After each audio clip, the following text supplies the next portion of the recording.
Hey guys, welcome to a special surprise stream. We're gonna be pretty relaxed tonight. We've done a few modifications to the way the stream goes. We're on my computer now versus there's my iPad. Let's turn that off. Okay.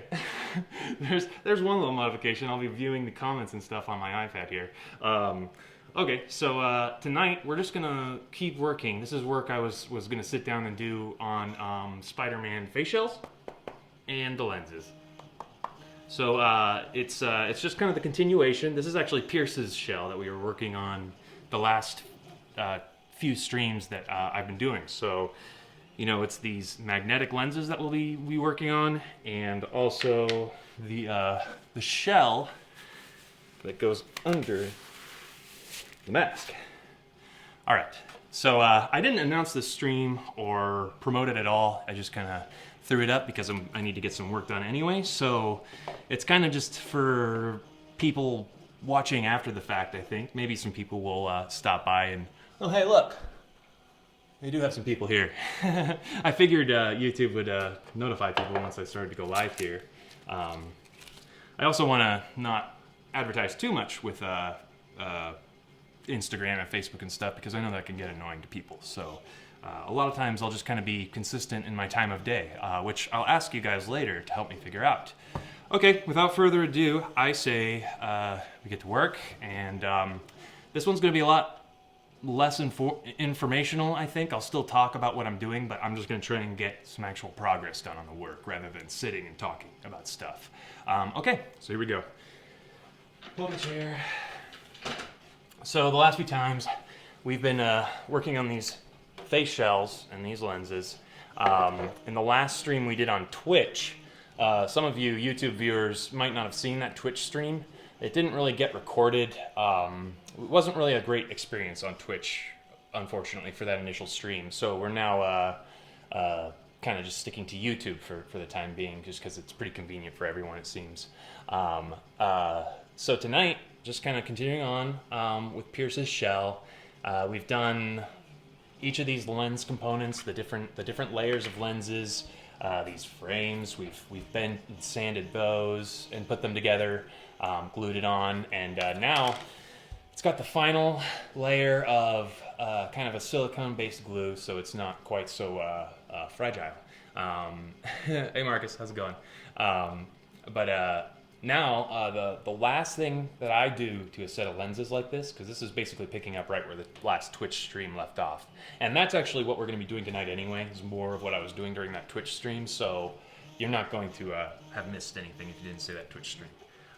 So the last thing that we're going to do with these things is we're going to paint on just a layer of black paint here on this inner edge, because something that can happen sometimes is you have a shell like this, and if it's not perfectly flush, you'll be able to see a slight little sliver of your lens underneath, and that can actually be pretty distracting because it can be light colored because the lens is white, and that, you know, it draws the eye a little bit. So an easy thing to do about that is to just paint it with a little bit of black latex house paint. Latex house paint is a little more durable, and it adheres a little bit better, especially to this kind of silicone-based glue that we put on there. So I just take something like a paper towel or something. It really doesn't matter because you're not using much paint here. Also got my 3D printer running in the background. Let me know if anyone finds that annoying. You know, I can turn it off at any point. But I think it's pretty fun to have other things building in the background. All right, so I just got a little bit of paint on the paper towel there. It's probably gonna want to soak through, so I'm put some tape underneath it that I have sitting here. Whatever, it works. That way I won't soak through there. Let's see what I got. The brushes. That works. So just using this pretty fine tip little brush. You know, your standard, you get a couple of these in every brush pack.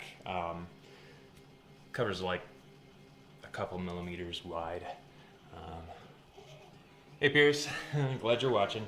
Must be fun to watch stuff be made like this. Oh shoot, I need to post on the Patreon page. Because I know everyone there would enjoy watching this. Or some people there. Right. So, I'm just going along with this brush. Only hitting the edge. Thin layer. You don't want to gloop a ton on because that's when it'll peel off easily. The thinner the layer you do, and then the more layers, the better it'll adhere there. I'm going to go ahead and snap this light on. It works pretty well. Here, make it not blow out the picture. Yeah, that's a lot better. Okay. That light is battery powered though, so it might die every now and then. This is very much a, yeah, that's what I figured. I'm sorry I started so late, guys. So let me know over the next couple of streams what time works better for you guys to watch. Because, you know, I work on different projects throughout the day. I only started pretty late today because it's a, you know, just kind of an experimental. We've changed a few things around with the setup, kind of just playing with it. Also, I need to get work done. I really, really need to get this work done.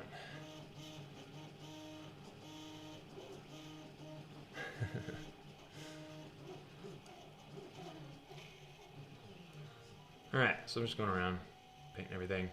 Actually, I like to just paint the whole back side of the frame, make it look nice. Why not? Because it also covers up some little tiny bubbles and any of those little tiny things that are ugly and distracting on that back side.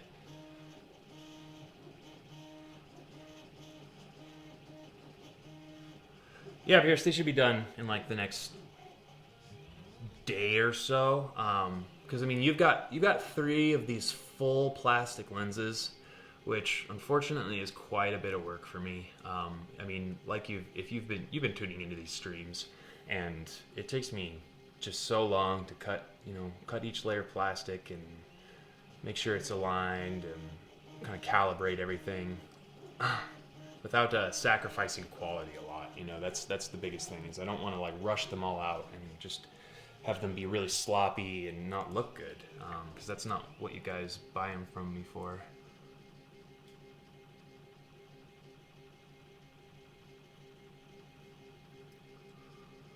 Yeah, but I do want to get it out quickly, because I mean, like everyone that has ordered one of these knows, I've got like over a dozen of these shells left to do, and I have to do them, but it's really difficult for me to just sit down and get solid chunks of work done like this, and so the stream is really helpful for that. I kind of am building content while also getting work done, and also practicing a little bit.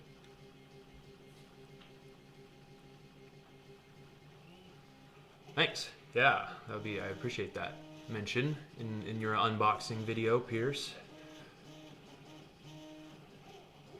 That's why, I'm very terrible at getting these things out, and I feel awful about it.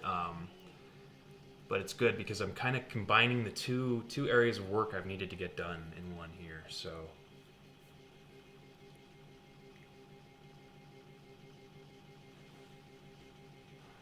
Thanks, Gianni.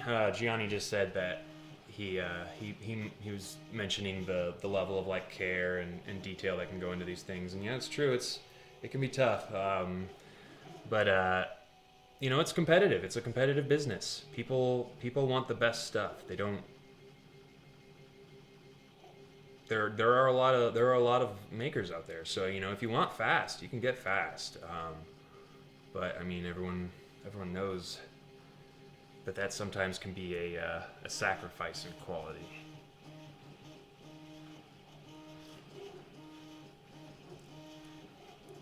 Also, I think it's an interesting concept. I'll talk about the like pyramid of kind of like item sales, and it works for a lot of stuff.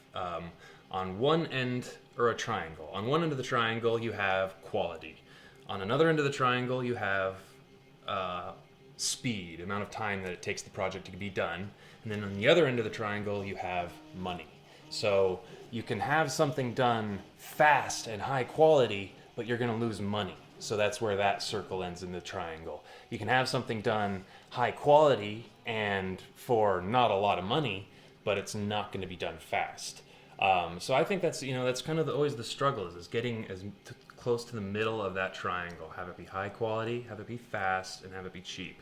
And so I think I'm actually working right now on Selfie or Selfie, whatever it is that prints are typically sold on, and I'll be selling my prints pretty soon here. I haven't nailed down prices yet, but should be anywhere from like $20 to $30, I think. And I'm probably gonna like upload everything I've done, including like the Ultimate Spider-Man design and the symbiote designs I've done for ASM 1 and 2. Right now I'm cutting some little, those are my good tweezers. I'm cutting some little glue fragments, glue kind of coagulated around some fibers from the mesh underneath on the outside, but they're just glue and fiber sticking out, so it's easy to trim off. Let's see if that happened anywhere else. Don't think so, because that must have stuck out after I had applied the glue and then kind of dried that way. Yeah, I'm pretty excited, Pierce. I'm excited to just kind of get my patterns out there, and also Pierce just asked if I'm gonna, for my pattern sales, do the traditional layout or the separated, and I'm actually gonna do both. I think I might, when I sell the pattern, just give it to both, give you both, or maybe I'll do like a premium one, like for $50, I give you the separated and the together. That's only the ASM 1 though, because the ASM 2 is always separated. The way the design is sewn together, it's always gonna be, even if you print the whole design on white fabric, it's the same file either way. But the ASM 1, I want to include the separated and the together files. Oh yeah, this ASM 1, no one's ever seen it yet. Me and Fernando were talking about it on Saturday, but no one's ever seen this newest file that I have had printed, for last summer, or gosh, no, the summer before last. No one has. I haven't seen that sewn together yet, because a lot of people don't know. A lot of the people who have purchased it and are currently detailing it are currently detailing it, and they also are unaware how to assemble a lot of pieces, because it is complicated to sew together the two red and blue halves. But I'm going to do a video. I'm going to stream sewing that thing together in the next couple of weeks here, once I get a little caught up here. Also, I've thought a lot about it, and I think it was Jared that asked the other day that if I would consider doing like authorized dealership sort of thing, where I'll authorize someone to assemble face shells or assemble prints, my prints or my face shells, and then they'd get the lion's share of the commission of the sale there. But I would get a little bit of a commission based on, like, if say RPC Studio wanted to sew together one of my prints, I would just want whatever maybe the charge for the print was or something like that. But I would be fine with people agreeing to things like that. And then I'll say so and so is an authorized maker, or we'll figure out some way of my stuff, and then you'll have somewhere to go to get it finished. And I'll start to move more products without being bogged down personally. Yeah, I think it'll be very exciting.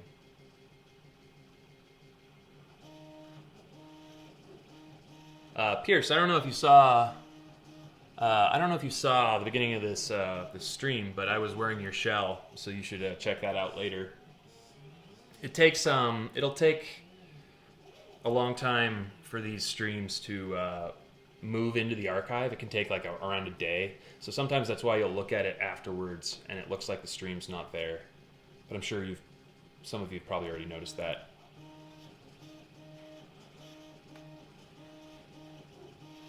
Yeah, definitely. I'll consider it. I mean, I'll consider it with anyone. I might need you guys to kind of bridge the gap. I don't really know much about RPC Studio. Like if you if some of you end up, well, I guess I'd need to talk to them about it. I don't know. I've just never really talked to them or anything.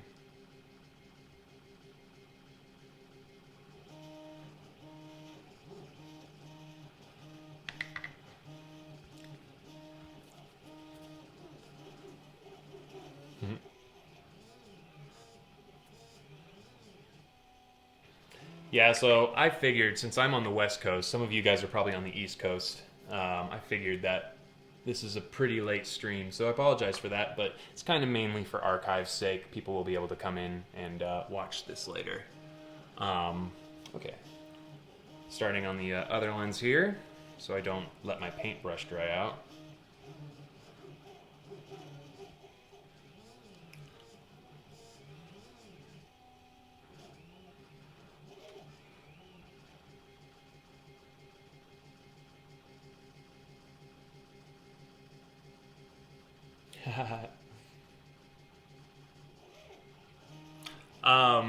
Twisted HD, yeah, that's the idea.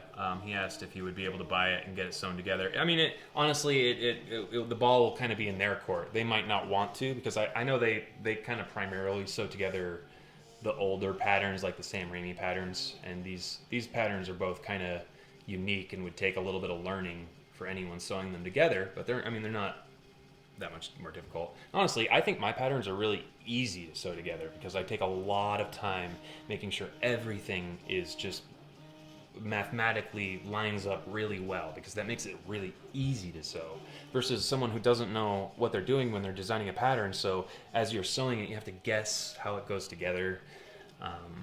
Pretty difficult.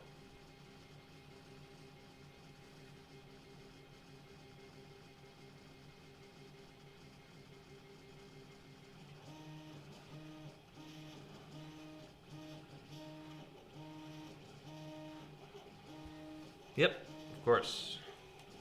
That's one of my favorite things about these streams, is that this is work I need to be doing anyway. But one of the problems with the work, and one of the things that keeps me from actually doing the work, is that it's actually just really lonely. I've got my roommate Will, who helps a lot with this stream. You guys, if you've been watching this stream, you've met him. But otherwise, I work from home. I design things. I work on different projects. That's pretty much my favorite thing to do. And this is great because it kind of allows my friends to come in and say hi. Kind of like a water cooler. See you, Pierce. Pierce is signing off. That's okay though. He's getting these shells, or the shell.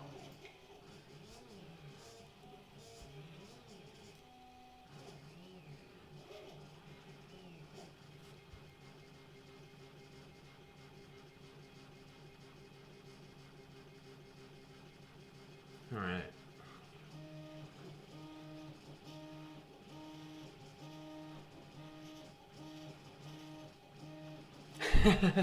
Yo, trust me, I had to do that. I had to basically put those numbers.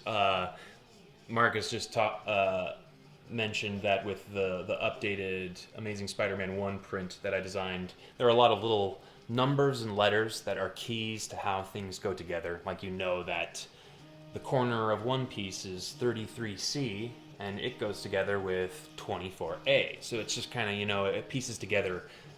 It's basically instructions on the print, which I thought, why not? I mean, it's just an image file, and you have a bunch of excess space usually around the pieces. So it works well.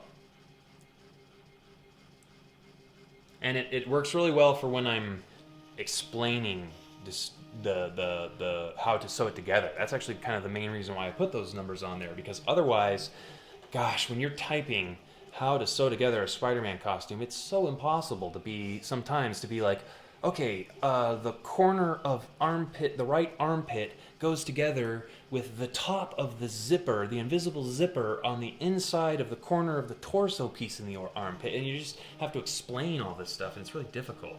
So it's convenient to be able to just say, this corner, 33C, sews to this corner, 24A.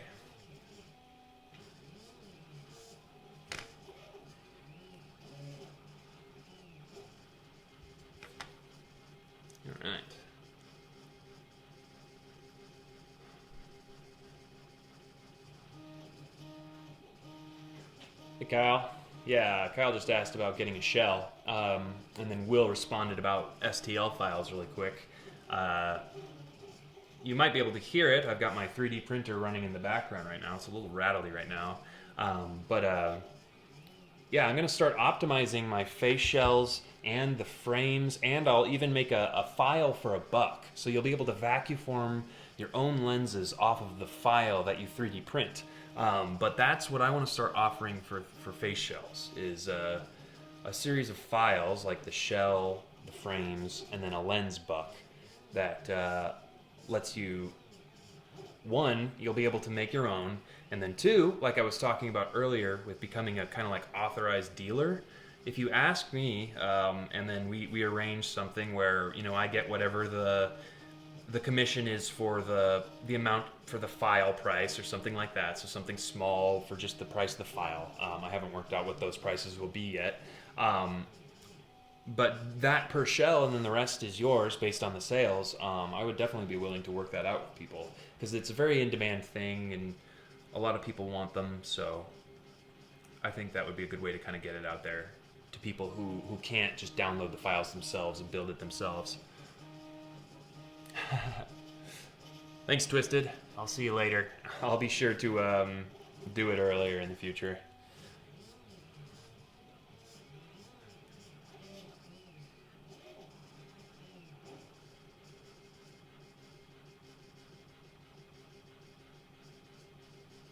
Okay, so I'm just going along with paint, just making it look nice, nice as I can at least.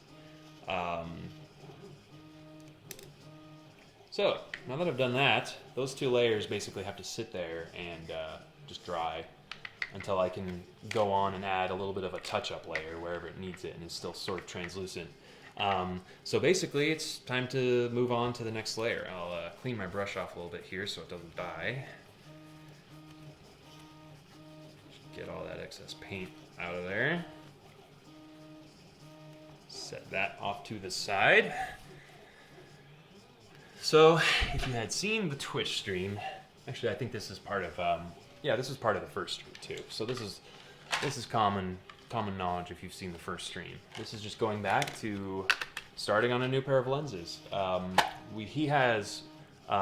Pierce has an order of black frames, an order of red frames, and then he also has an order of white frames, I believe. And so that's what I still need to build. I need to make those. So go ahead now, and this, I believe, is the top piece, and this is the bottom. Double check. No, actually, I think this is the bottom. Yeah, so make sure that this is the top. Take it back to my tracing buck here. As you can see, it's got all of the lines I need already traced onto it. I placed the lenses over it. These are lenses I vacuum formed earlier onto a buck that came out of the exact same mold as this one. So that's how they fit together so perfectly. It just is a totally snug layer right now. And I have a little bit of poster tack on there. Actually kind of need to clean it off every now and then or it stops working. Alright, so I have a little bit of poster tack on there that will hold it down. Alright, you just press all over the buck, and that, you know, that makes it really want to find where it belongs on that buck. And you just get it really poster tacked down so you don't have to worry about it moving around too much on you. So then you just take a Sharpie. I think red will show up pretty well here against the black. And you just start tracing.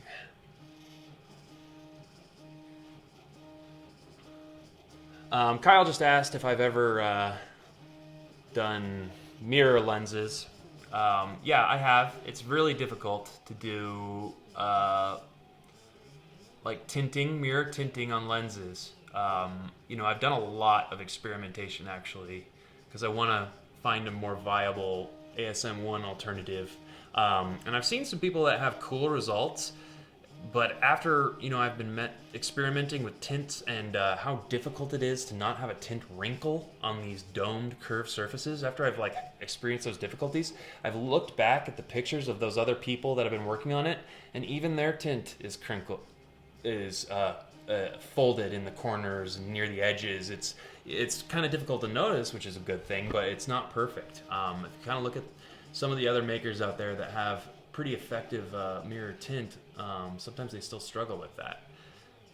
And if you have found like some kind of vinyl tint that is like flexible like vinyl is, that can get around a dome shape, I mean, tell me all about it, because I'd be all ears. I mean, that would definitely boost my lenses up to the next level, but I just can't find it. Alright, so I basically finished outlining that, and I'm marking these little lines that, if you remember from the first stream, are there to make sure that the mesh is on a flat, nice flat, even level. That's the flat lens right there, based on those two marks. So I actually mark it onto the lens itself, and it helps line up the mesh later on. So, continue on with outlining. Here we go.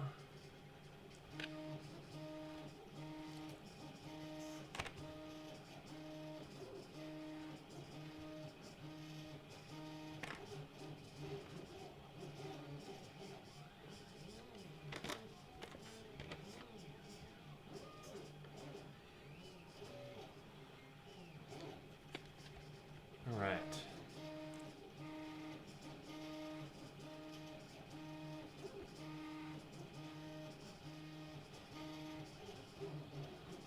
Here we go. All right, so got both of them marked now.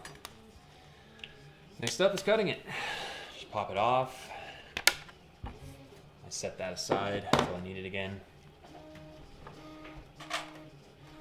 And I use these tin snips, airline snips, witchways. I think they're called witchways. They're very, very powerful snips that can get through most stuff. I mentioned the last stream that you cut like you're holding like a bowl, like the way you hold a bowl in front of you. It makes it easier to get around some of those curved shapes as opposed to cutting on that side. Unless it's easier for you. If that's easier, then go for it. This is just how I do it. So here we go. I have to start in the middle because it's more of a straight cut. Make sure it doesn't fall and fly all over the place, because this plastic is actually liable to scratch fairly easily. It's probably its biggest downside. So I cut a little bit outside of the Sharpie, or leave a little bit of Sharpie in there just because you can always trim it down, but if you cut in too far, then it'd be impossible to make it bigger. Alright, and then I cut off that little sharp tip I made so it doesn't poke the fabric. That's one lens.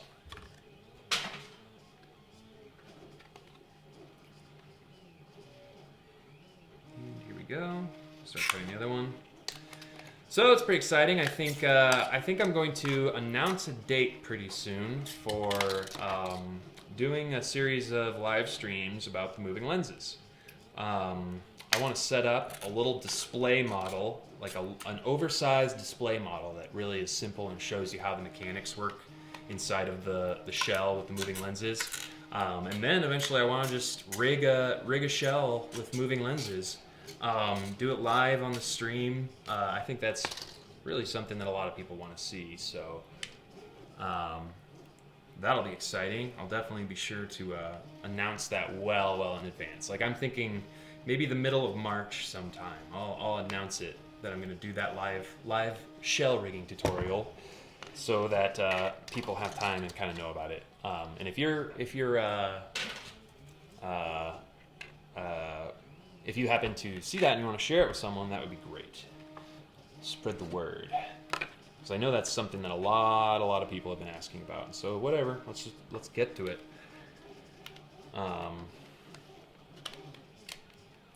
All right, so what I'm doing here, this is the top layer of the lenses. I'm doing this outline again, just so that I know approximately where the the bottom lenses need to go to be pretty closely lined up.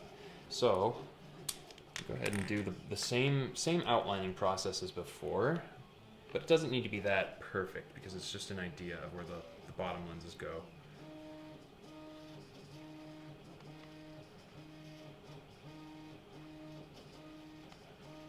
And I'm 3D printing another model of a helmet model that I'm currently working on right now that I'll be releasing over the coming weeks information on, which will be really neat. Which is actually one of the biggest reasons for all of this live streaming and everything, is that this project that I'm working on has me so excited that I just need to have this stuff. I need to have this stuff ready because it's definitely kind of a new level for me, I think. Very, very excited because it's something that I've been thinking about for a long time, and it's gonna be really exciting to finally get it out. And 3D printing has really made it possible. I only got my 3D printer 2 months ago, but since then it really has just kind of changed the way I design things already. Gone are the days of just the laborious making every little thing by hand, and if there are multiples of something, you've got to mold it, and all of that.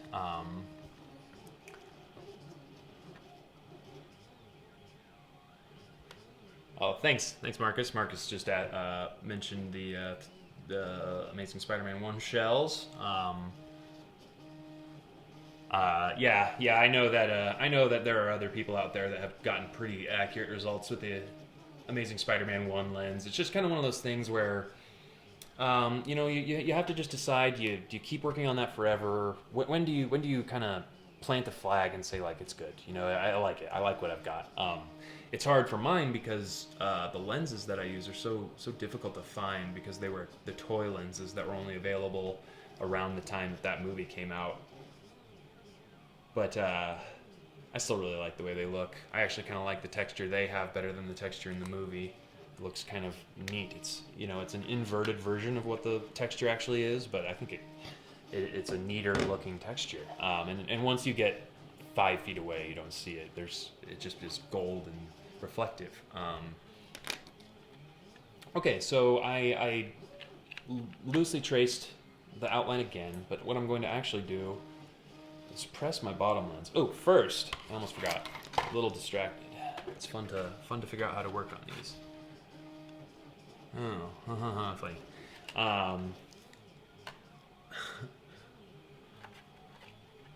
All right, so you got to trim these lenses when you've got it at this step. You have to make sure that you've got it in the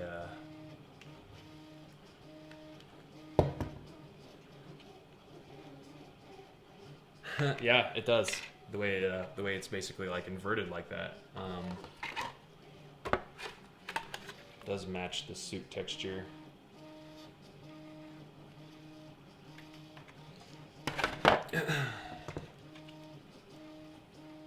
Alright. So what usually happens is the back of my lenses are usually a little too large. So what I can probably do, if you find that when you're trimming your lenses to fit into your face shell like this, maybe down here a little bit, that if you find yourself trimming it over and over, then that means that your outline on this thing just needs to be updated a little bit. And I really do. I end up trimming this thing just over and over, so I'm going to move it in a little bit. So it's a little further outside right there. So I'm going to go ahead and just kind of scribble it in a little bit inward. Just a new line that bumps it in. And then basically I can just kind of erase the old one with either a dry erase marker or rubbing alcohol. All right.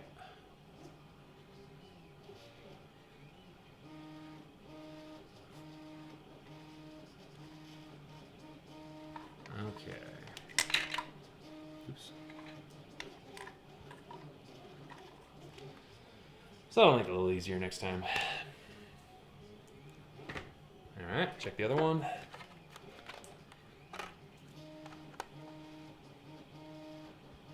And a lot of times what you'll notice is it's just areas where you have the most Sharpie left over that need to be trimmed the most.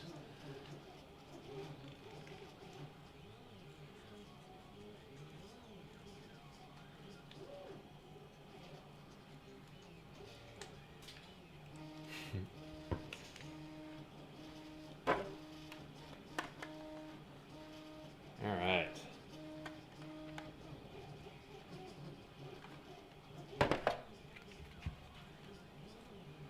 And like I said, this one is less instructional. It's more just me sort of getting work done.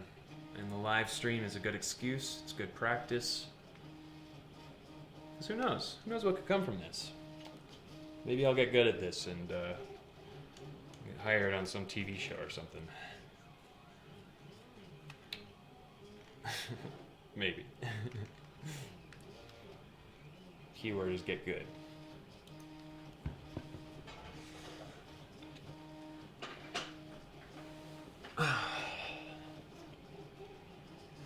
No, sorry. No hablo español.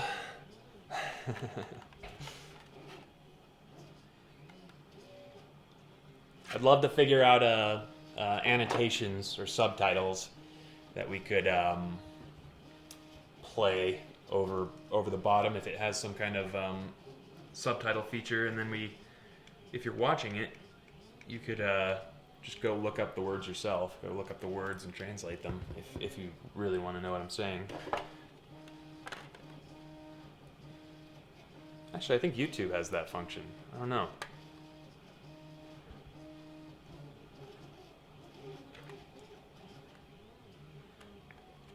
Okay. So this one had a few things, areas that needed to be trimmed. It's always better to find out about that now. It's easier to trim here.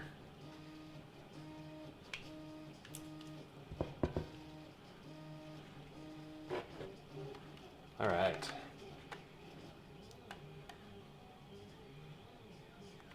Yeah, still needs a little from the back. You just have to be sure.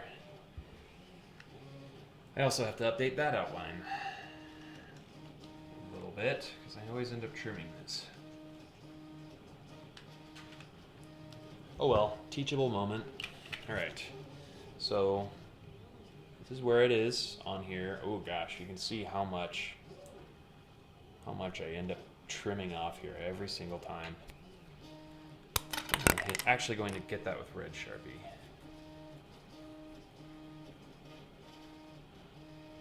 Wow, I don't know how that was so big. All right. Well, that trimmed off a lot. That'll help a lot for future lenses.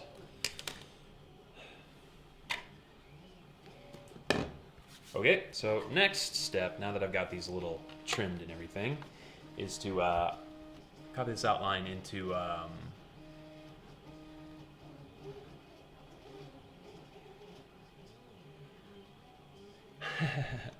Marcus just said he thinks the stream is nice and relaxing. Yeah, exactly. It's like Bob Ross, except you can kind of like stop in and say hi and ask Bob what he's doing. Not saying I'm Bob Ross. He's amazing.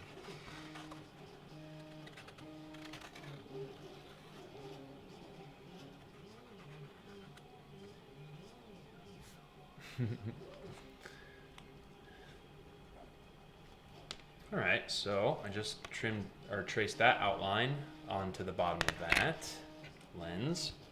What this is doing is it's just figuring out where the lenses perfectly line up, where they prefer to really snugly fit together.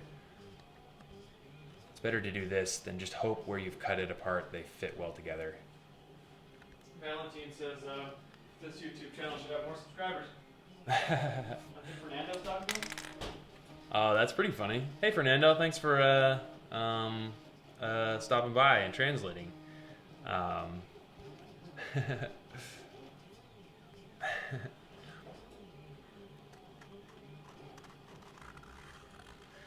Yeah, well, I think unfortunately the YouTube channel has exactly as many subscribers as, you know,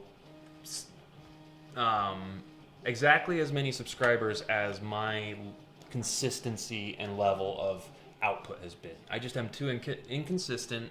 I just, I don't.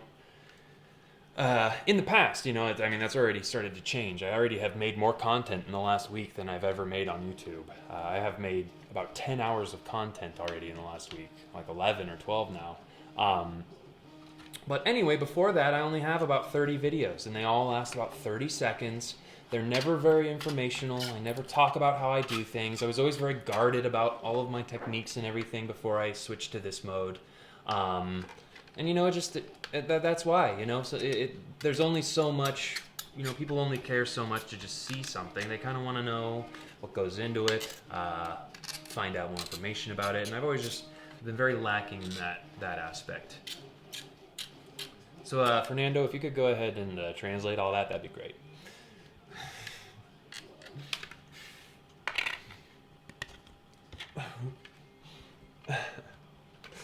Alright, so I'm just, I'm cutting out the outline that I trimmed based on the new lens shape.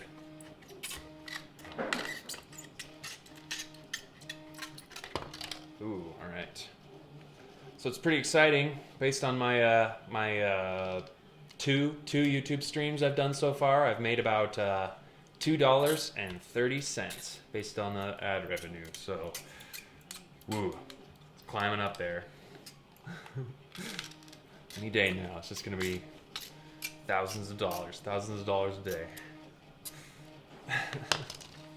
Just kidding. This is fun. It's more about getting the work out there and getting myself out there a little bit more. Who cares about the money? Oops. All right. Oh, whoops. I was off a little bit there. Oh well. Let's trim it right now.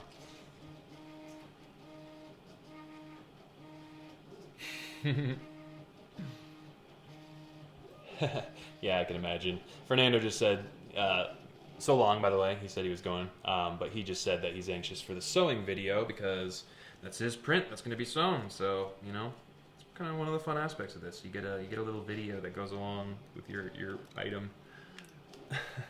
It's a video of authenticity. All right, so just trimming. Trying to get these things as much of the same shape as I can, because then when it's all glued and everything, it will look like it's just one piece of glass with everything embedded inside of it.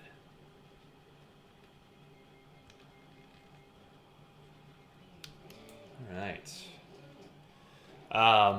Also, for anyone watching this stream right now, we've got some exciting stuff planned for maybe as soon as tomorrow.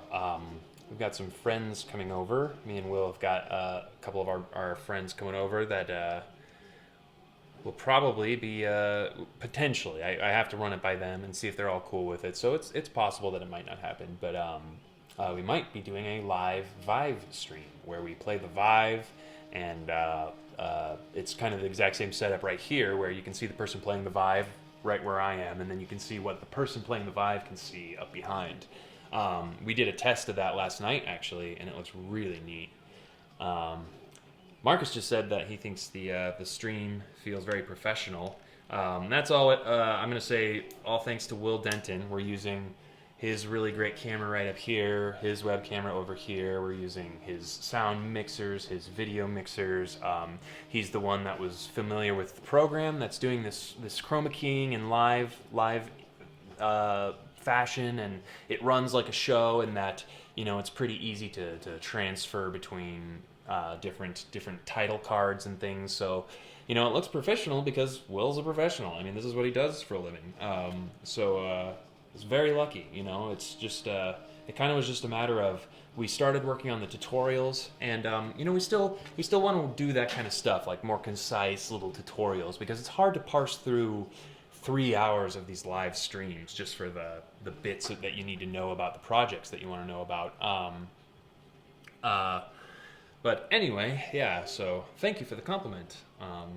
Appreciate it. That's kind of the goal here. I mean, why not make it look as professional as possible, and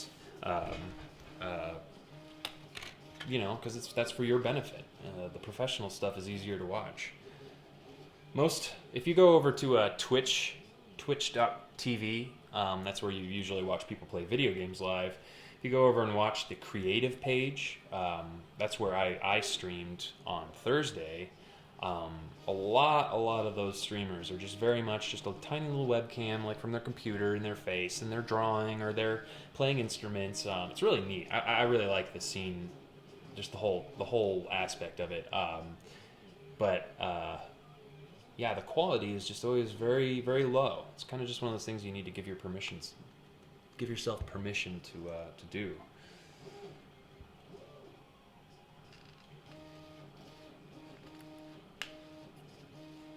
All right, I'm just trimming this other lens a little bit to get it synced up to the other one.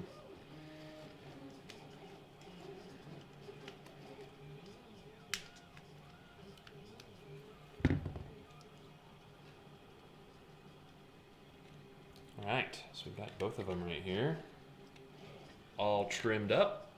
So the next stage is the mesh. Now what you do with the mesh, we've done this before, but these are the mesh that I cast. They're just made out of a silicone mold of a speaker mesh. That's its own process that I'll go over someday. But right now, this is just a circle of that mesh cast with a urethane plastic, and it needs to be cleaned up and inspected to make sure that there are no bubbles or little defects where you want to put your lens. So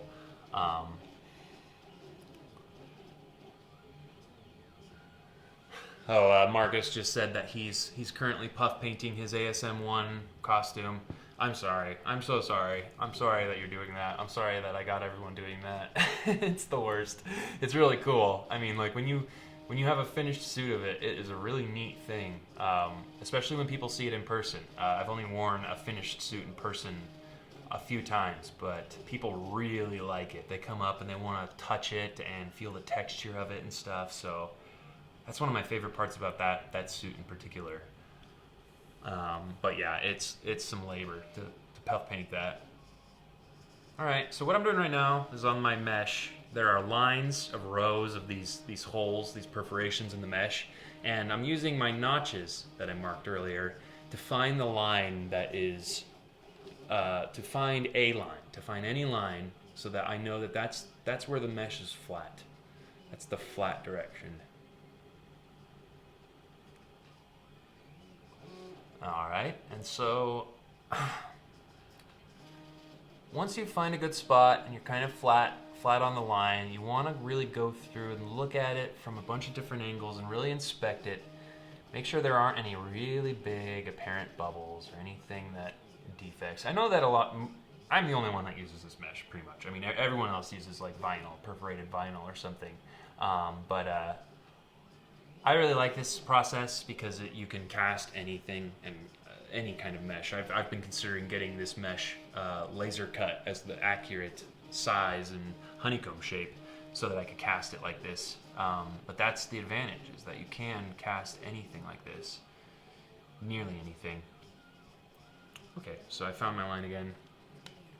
So I'm going to go ahead and outline it. Yeah, actually these are red lenses, so I'm going to use a red pen just in case this Sharpie is ever visible under the plastic, which it won't be, but still. Okay, I've got to move it a little bit. I just noticed a bubble. That happens, but that's what kind of takes so long about all of this. All right, there we go. And there are some marks already on the mesh of bubbles that I'm already aware of. That way I know to just avoid those spots. So I'm outlining it. I'm pressing the mesh in pretty hard right here because that's what's going to happen when it's heat formed into the plastic lens. All right, so got that one basically. It's a little light over here, but it's basically, I'll go ahead and trace it just so that I know for sure, but it'd be easy to kind of guess what goes in that gap. All right, so I've got that traced, and I'm actually going to hold it up to a light or something, and the red pen is kind of difficult for this, but I'm going to trace that a little bit outside of that lens shape on the back. And what this is for is just so I know where I need to sand and clean and get the perforations well cleaned. So I made a larger lens outline on the back. So next is sanding. This is pretty messy. I'll go ahead and mark out my other one. Sometimes you can get lucky if it's a really good cast of this circle of mesh. You can get two lenses fit into one piece of mesh, but this one doesn't look like it. I still hold on to it though because that mesh comes in handy for other projects. So here's another sheet I've got here. It looks like I haven't done any kind of inspection for bubbles. I'm gonna do that really fast so that I know, because I can see one here, I can see one here, I can see one here. And I'm marking them with a Sharpie because I'd rather, then I know for sure I don't want that big ugly bubble in my lens. I won't miss it and forget about it.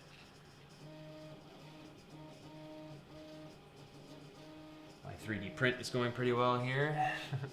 It's kind of the same thing. I've printed a couple times though. I just like the noise of it. It's better than just silence, I figure.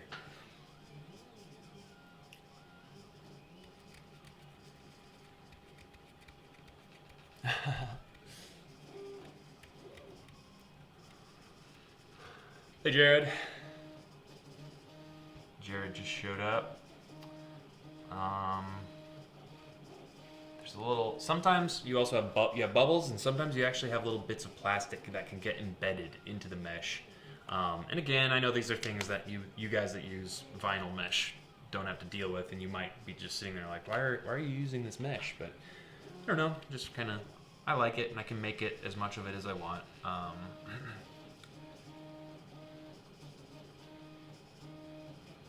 All right, so I see a little bubble right in the middle there, and that's where the quality check just comes in. You just got to make sure that wherever you have it lined up on the mesh, there isn't a big bubble in the mesh or something embedded in the mesh or anything like that. Sometimes it's impossible not to find some kind of little micro bubble, but you just have to make sure it's not so apparent that it doesn't, you can see it from a distance, and kind of got foggy for my fingers. All right, and you can rotate the mesh. If you're having trouble finding a good spot, you can rotate it. There are different crossing lines. This is not a great mesh. It has a lot of little bubbles and stuff in it, so I have to work hard to find a good spot here. My printer keeps rattling for whatever reason.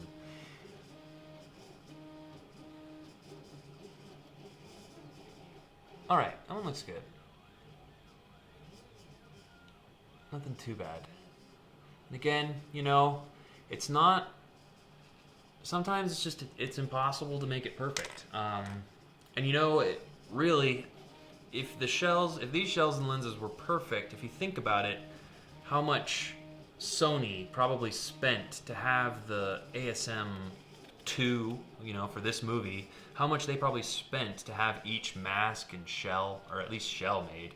It's probably on the level of like several $1,000s. These shells are very, oops, it got off center a little bit. These shells are very, intricate, and there's a lot of shaping that goes to them and everything. I'm not, by no means am I saying that mine's,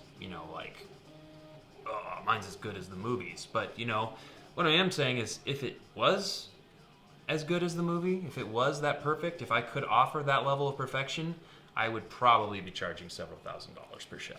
That's why I only have so far charged like a couple hundred per shell, is because I know that there's a maximum level of quality that I can sort of hit when it comes to mass production. Because I'm not a big manufacturing warehouse or anything. Not a set up for that really. So it kind of just boils down to what I can do in my free time. Okay, so I've got that lens and mesh traced, and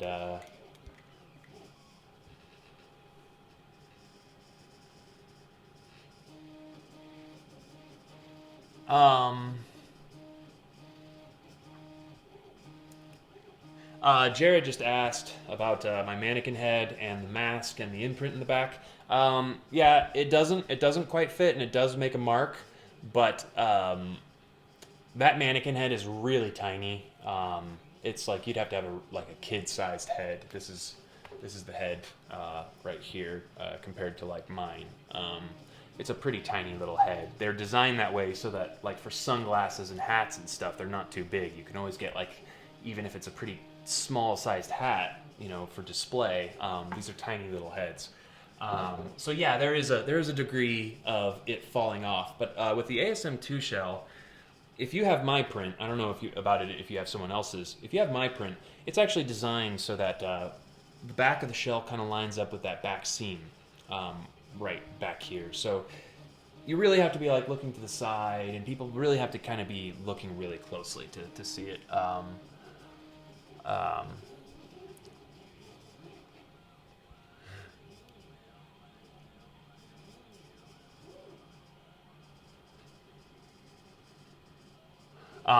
Okay, so I just had a question from Sean about making the Raimi suit / printing on colored fabric. Yeah, I made the Raimi suit back in like high school. I worked on it back in high school and college because that was how old I was when that came out.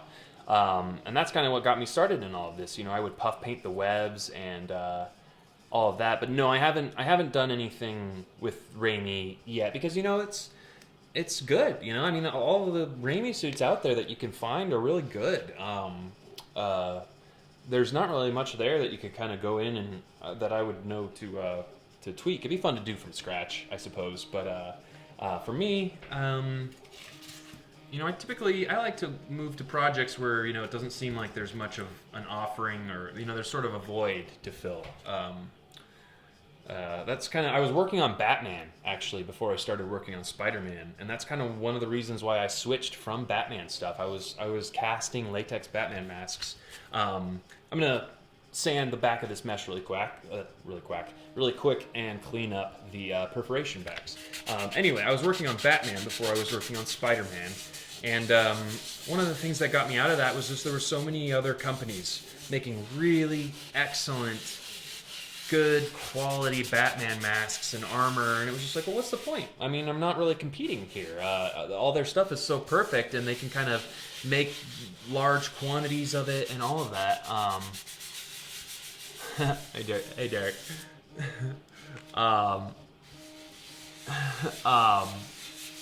But anyway, so I tend to find niches, and like when I switched from Batman to Spider-Man, that was when Amazing Spider-Man was coming around, and no one had really tackled the raised texture on the Spider-Man suit yet. And I kind of had an idea of like, oh well, puff paint. You could definitely do that with puff paint. It'd be so hard, but you only have to do it once if you want one suit. I mean, it's like a road trip. It's like, yeah, a road trip can take several days, and you know, it's boring and tedious, but you get there, you get to your destination.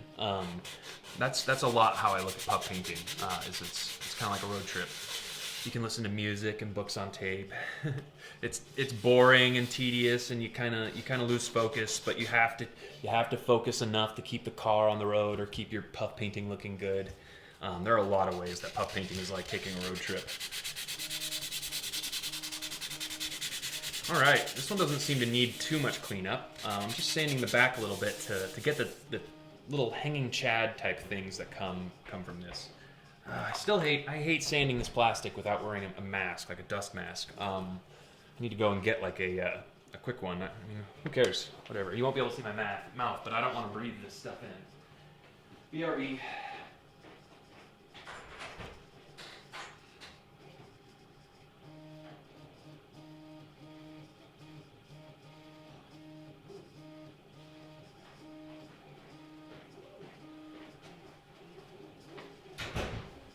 Yeah, okay. So I always wear a dust mask or something when I'm working on anything that's like sanding urethane or any dusty stuff. I mean, it's just not worth the risk to injure yourself, to injure your lungs. Always use safety glasses when you're cutting anything or anything that might snap. I mean, it's just not worth it. Why even bother risking it? All right. I would love that mask they have in Westworld. That is like a very, very cool full face mask with a little bit of ventilation. That'd be really neat. Maybe I'll make one of those. All right, so I'm just cleaning off the mesh here. I was doing that above a trash can because that kind of mitigates the dust and the mess aspect, which I am in my house right now. You guys might not realize that. I mean, it's so well done here that it might seem like a studio, but yeah, I'm just sitting in my living room right here now. I've got a living room / workshop that my roommate is patient enough to put up with. Although I told him about it when he moved in, you know, I that's part of the deal. You know, this is how it is. It might be annoying, but it's what I do. So he was okay with it. All right. So now I've cleaned that up and sanded it. So all I have to do is cut outside of this outline.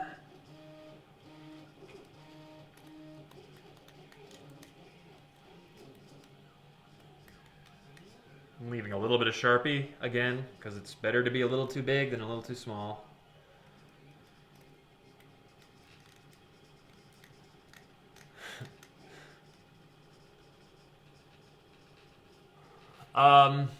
Videos de Adriano just said, would you ever consider doing an Iron Spider suit?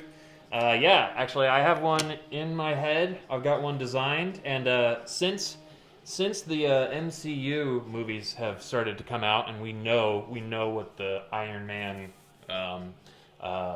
Peter Parker kind of collaboration looks like. It looks like, you know, the moving lenses. I was thinking it'd be really cool to modify the design I made a few years ago for a sort of like movie Iron Spider suit, just like a really cool Iron Man suit with the Iron Spider characteristics. It wouldn't just be like a smooth red suit. I want to make it look like how Iron Man suits behave in the movies. But it would be really cool to do a mask with some moving gold lenses, the actual squinting and moving lenses, and I have some ideas for how the face shell / you know, Iron Man face shell part might move together. So I have some ideas for that, and it would also be a print I would design. So it actually could be something that you guys could potentially work on, because why not? You know, I'm going to be selling my prints online. But I also have some ideas for. You heard it here first. If you see this anywhere else, just know that it was probably someone that heard it here, and they're going to go off and claim that they had this idea. But what is going to... I'll say really quick that I'm not saying this has never happened. Someone may have done this. But I'm going to, for this Iron Spider costume, that will be a spandex print that looks like the Tony Stark tech, I'm going to take the philosophy of the face shell, you know, the hard plastic thing that shapes the fabric over it, and I'm going to do that all over the suit. I want to do a chest piece, I want to do a shoulder piece, and then you could add lit effects, but ultimately the suit would still make it look like a streamlined shape, and it would just kind of change the shape of things, sort of like a muscle suit underneath a spandex suit. But I think that would be a really good way to do an Iron Spider sort of design. Build the boots into it, the hip pieces. It would have essentially a fully vacuum-formed Iron Man suit underneath, and then the fabric would just sort of facilitate the design of it. So I want to work on that one on the stream. I think that'd be a great one to design and kind of teach you guys how I approach a project, a print like that, anything like that. Yeah, it's just fun. Derek just asked if I have any Wolverine project.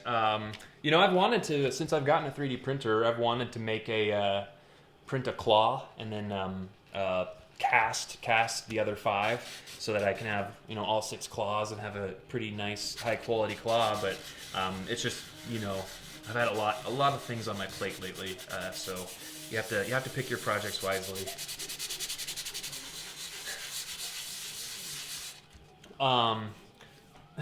I do have this funny little robot arm, though. I posted a little video of this the other day. I made this a few years ago, and it's just a spring-loaded little robot hand, and it kind of looks like the villain's arm in Logan. So I made a funny little video of that. That's on my Instagram account. Yeah, so there's a little bit of a Wolverine something. There's not much else you can do, really.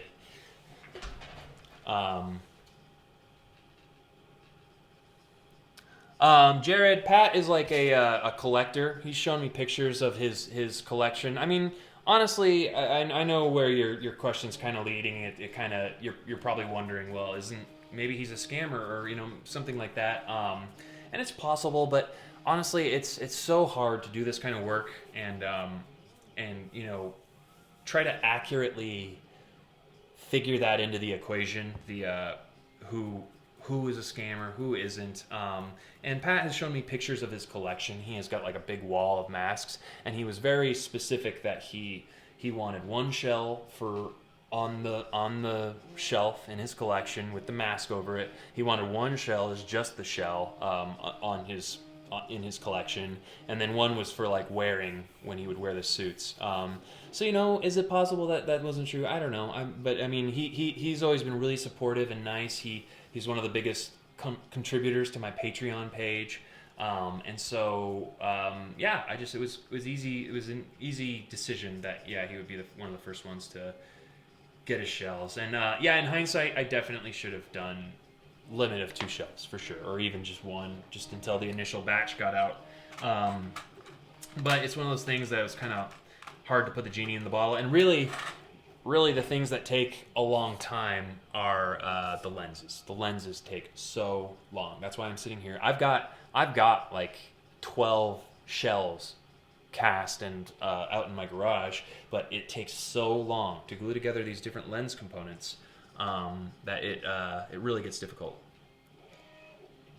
All right, I haven't been using my face mask here stupidly. Whatever. Never too late. All right, a little more sanding, and the rest of these hanging chads will hopefully be off of here. So what time is it for everyone right now? For me, it is 8:02 or something. Not sure exactly what minute it is, but it's 8:03. Yeah, what time is it for everyone in your part of the world? Now I account for the delay in your responses.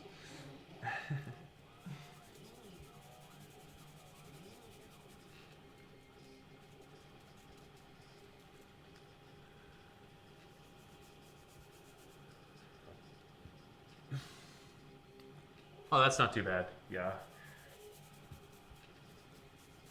Yeah, I'll definitely. I need to like have a poll where I ask what the best time to do a stream is.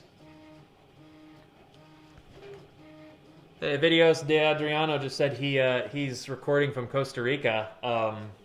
My dad goes down to Costa Rica all the time, and I've been down there with him before. I go down to he goes down to Jaco, and I've been down there with him, and we've gone to like the rainforests, and I saw a sloth up in a tree. It was really neat. So that's cool. Okay. Yeah, I can just tell I'm making a really fine just cloud of dust when I work on this. So I usually work on it in the garage. I'm going to need to figure out a more like permanent solution. I have sort of a sanding box that I have that can kind of keep the dust contained, but otherwise I can't just keep... Yeah, I can just see a cloud of dust swirling around Will's really nice camera, so that's great. All right, so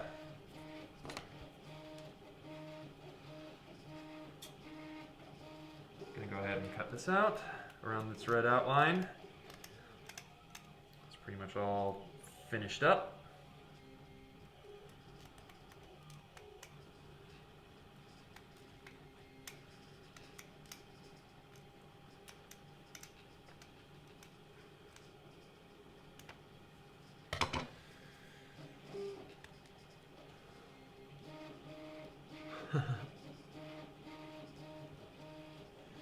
All right, cruising right along here. Got my my mesh shell done here. So what I can do is go ahead and start to bend that. All right.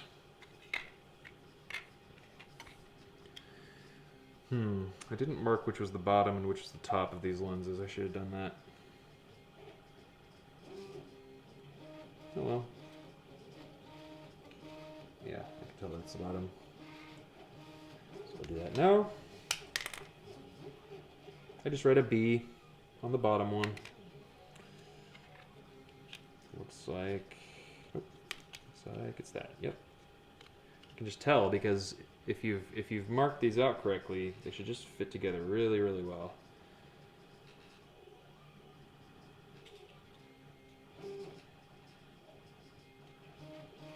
All right. Could be on that.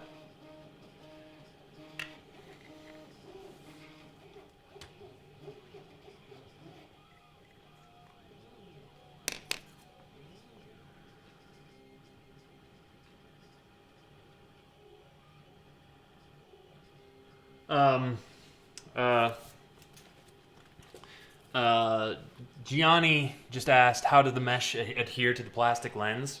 I'm imagining you probably put like vinyl over it or something. What I do is I've got two lenses here, two halves that sandwich together. All my layers go in between. They go in between those two sandwiched layers. And then I heat form it. That's what I'm going to be doing right here. And that's what allows it to keep the curved, really good curved fisheye shape, which kind of boggles some people's minds a little bit. And then Jared asks if I've seen the way the actual movie ASM2 shell works. And yeah, I know what you're talking about. The way that the movie ASM2 shell works is there's actually one extra component here. And what that is a ring. There's a ring that connects to the actual fabric mask that would sink into a slot right here and maybe magnetize or stick into a slot here. And then the lenses can actually stick onto that ring. And so what that does is that allowed them to glue the mask itself to this ring. And so every time they put the mask on and off, it just sinks right into those little slots for the rings on the outside of the mask. It's really, really brilliant thinking because this can be such a pain in the butt, and even the last movie's mask too, it can be such a pain in the butt to make sure that every time you're wearing the mask, if you don't have something like that, you have to make sure it's all lined up and make sure. But you know, you've seen how long it takes me to make these face shells, so that is really, you're getting really into the luxury face shell market there. And then also, you know, moving jaw, that's another aspect of it. You know, it needs to have a mobile jaw so it doesn't look like your jaw isn't moving when you're talking, like the first Spider-Man movie. So what I'm going to do here is a little bit of thermoforming. Well, hold on. I've got my cord stuck. Go ahead and lift up this leg. All right, there we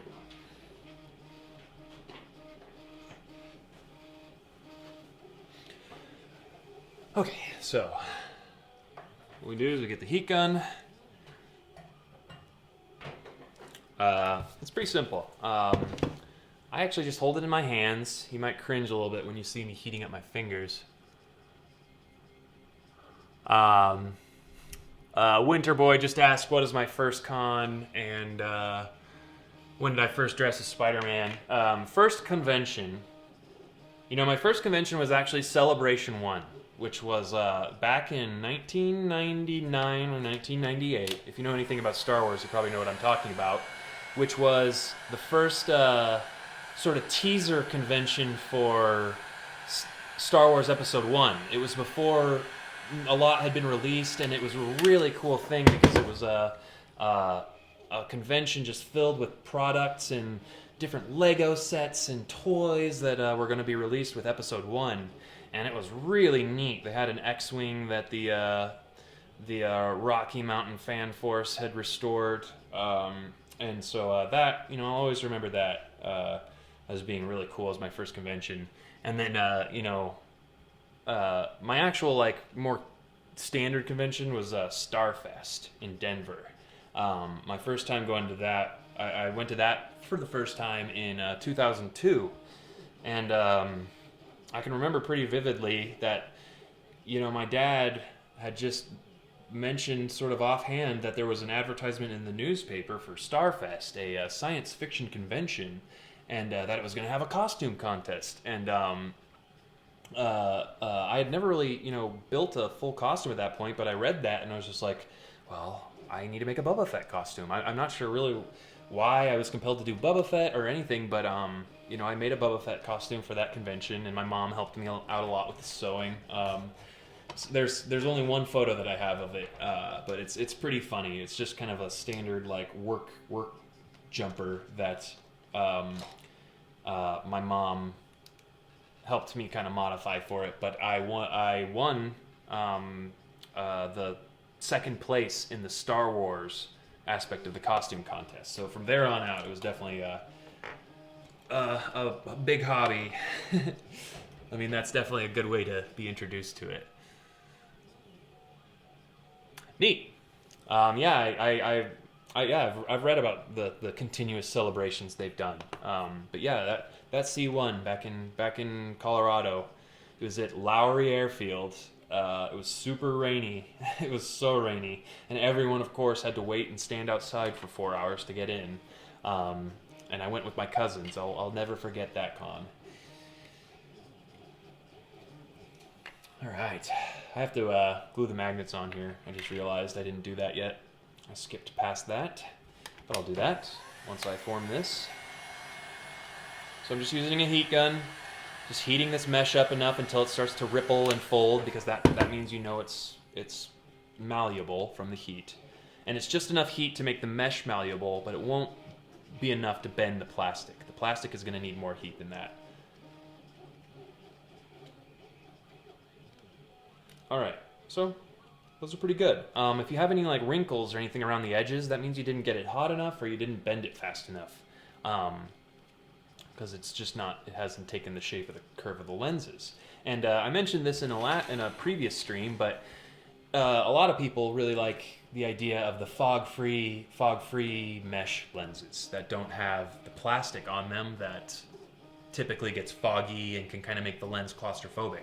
The plastic lens looks cool because it reflects light like the movie one, but it can really make it difficult to wear. So if you want to just do a mesh only lens, you just ditch the plastic at this point, because now what I have is just the perfect plastic mesh lens.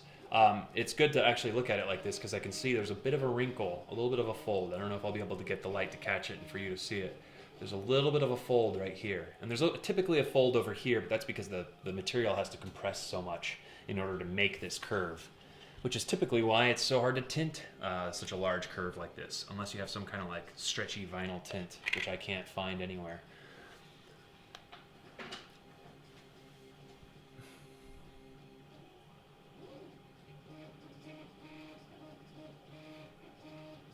Hey John, I'm reading your comment right now. Have I ever tried to make a clear mesh and white?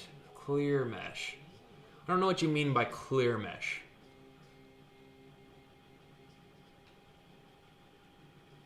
Oh, you mean like casting my mesh in a clear plastic? That'd probably be pretty tough to get it actually clear. It probably always, because the way I cast it, I think there are a lot of little micro bubbles in it, and it'd be really difficult to eliminate that in a clear sort of material in that kind of process. If you had an injection molding machine and a really nice mesh mold, but I don't have the experience with injection molding to speculate on that.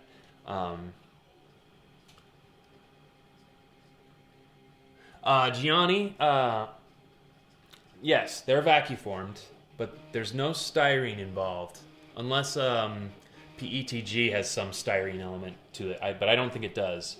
PETG, or PET, or I mean, I've seen a million names for it, is the plastic that you'll usually find on a soda bottle. I actually have a little soda bottle lens I made here during a stream the other day. It actually is a pretty convincing lens when you compare it to the actual lens as far as shape and its overall design and everything. It really sells it. So if you were a kid making a Spider-Man lens and you wanted to make one with something you can buy in the store and not have to vacuform the lens, you could definitely do that with a 2-liter bottle. That's how I made my first Spider-Man costumes lenses, because I was kind of pressed for time.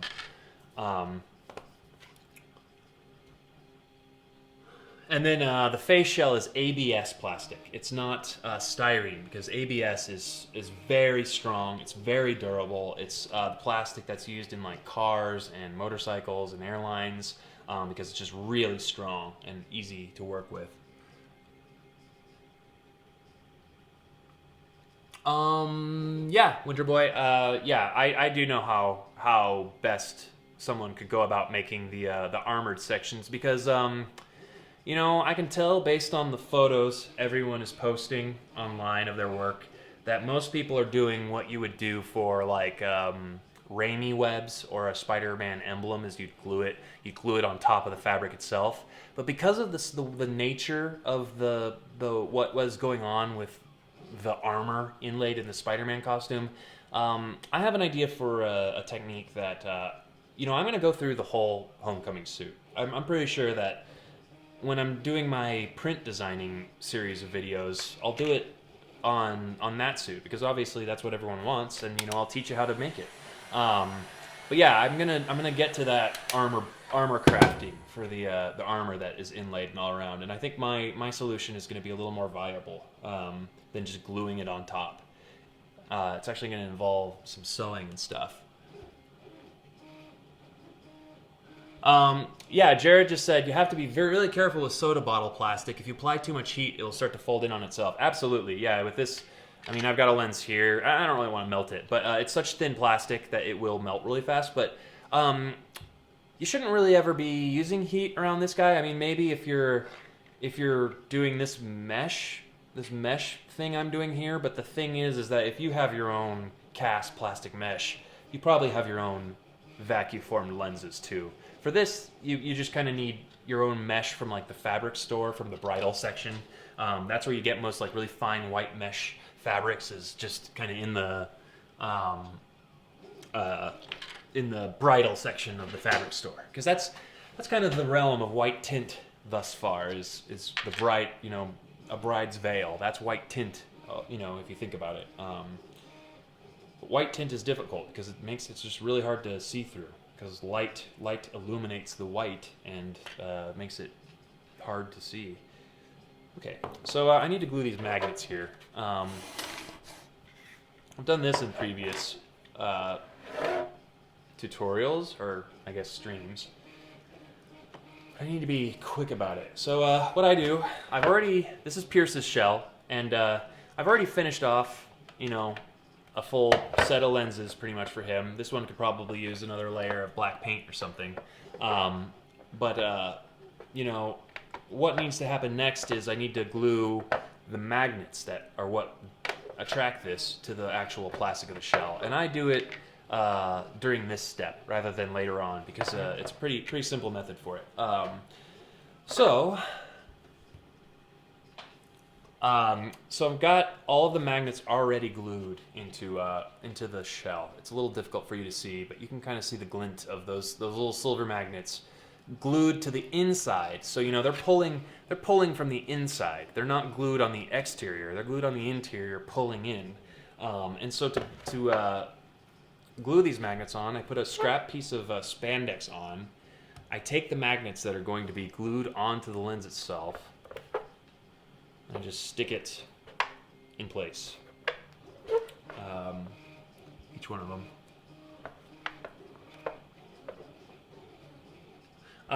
Jared just asked about what to do about texturing those black lines on the ASM1 suit, the black kind of thicker surged like seams looking things. I think on the suit they actually made like urethane molds, because I've seen some pictures of it snapped, and it's definitely snapped and like peeled up a little bit. For when you're puff painting, do all of the honeycomb around it, and you'll just be left with a really dark line for it. What I do to get a good texture is I do a little brick pattern, or maybe even a zigzag. You start with a brick or a zigzag on the inside of the shape, and there's kind of a printed zigzag in there, so you have a little bit of something to follow. But make a little ladder or a zigzag like it is sewn, and then after that, trace either edge, and then it makes a really cool, like, looks like it's sewn sort of finish, and it really matches the finish of the dark line on the movie suit. gives you that dimension. It really gives like the outlines, the puff paint outlines on either side of the black stripe really make it pop out above the web or above the honeycomb.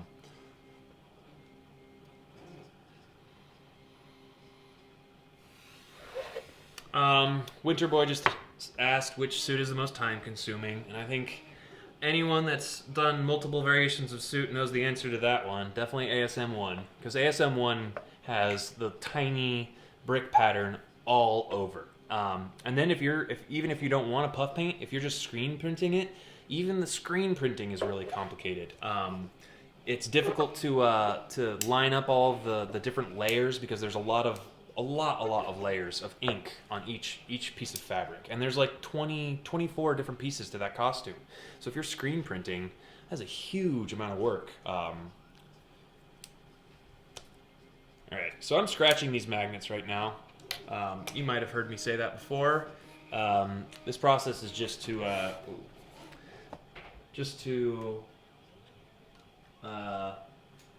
don't know where my scratching thing went. Anyway, this process gets the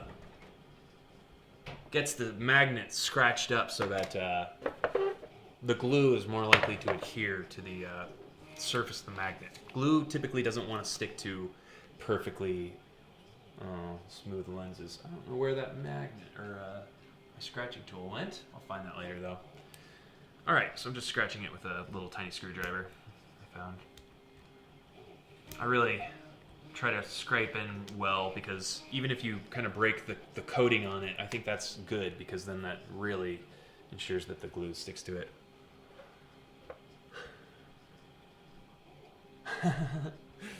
Yeah, sorry about that, Noel or Noel. Either Noel or Noel. I'll try to do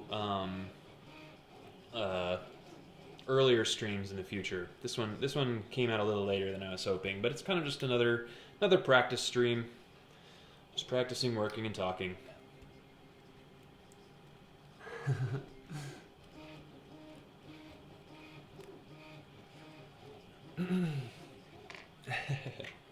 Well, I could certainly try to accommodate as many people as I can. A lot of people have been commenting that it's a little too late for them.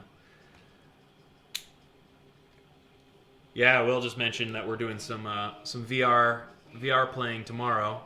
We might stream it. I might say that that it's a maybe because we're inviting some friends over to do it, and we don't know if they're going to be cool to stream it or not. So we'll see. But it'll be pretty fun to show off a couple Vive games, what virtual reality is like. Yeah, right. More like designing a machine in virtual reality that puff paints for you.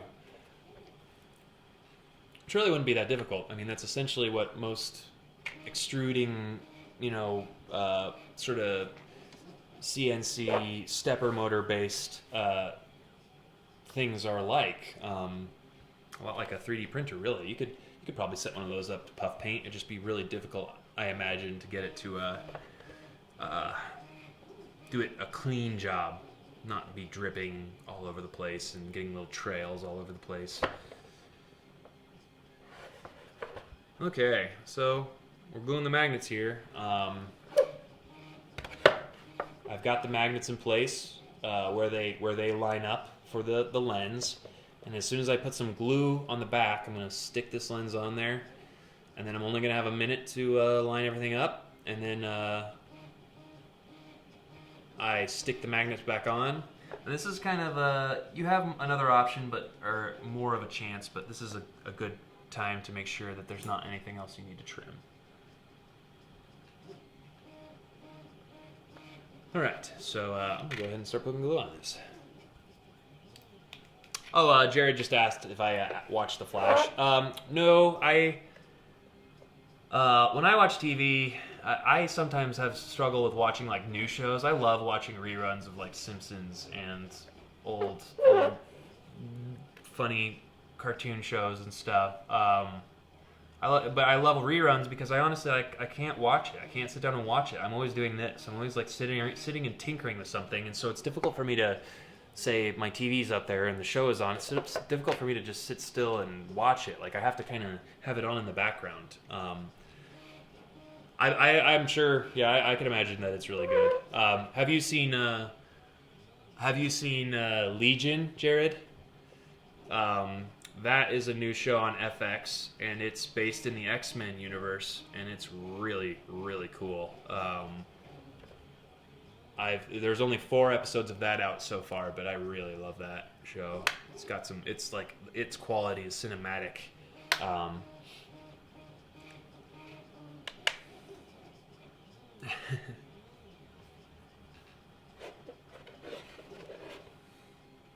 Yeah, you guys, if any of you guys have cable, it's hard because it's in its first season, so it's not on like Netflix or anything like that. But yeah, Legion is so cool. It's seriously, Legion reminds me a lot of Breaking Bad, just in the way it makes me feel, and I'm so excited for the next episode. And it's really a mystery.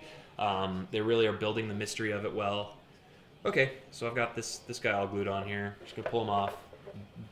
I'm pulling this off by the fabric so that it pulls from below the magnets. Ooh, I glued to the shell a little bit there. That's fine though. Alright, and then I just pull these magnets off the top side. And then those will probably go towards the other side.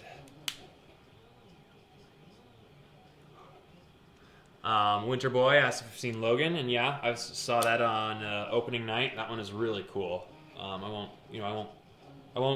I'll never really be spoilery on these shows. I don't know. There's no way I can like tell you to mute it or anything like that. But I will say it was really a cool movie.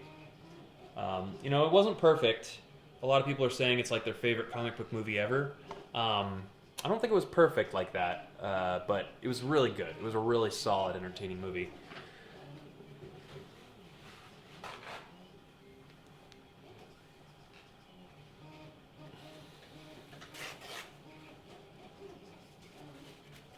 Okay.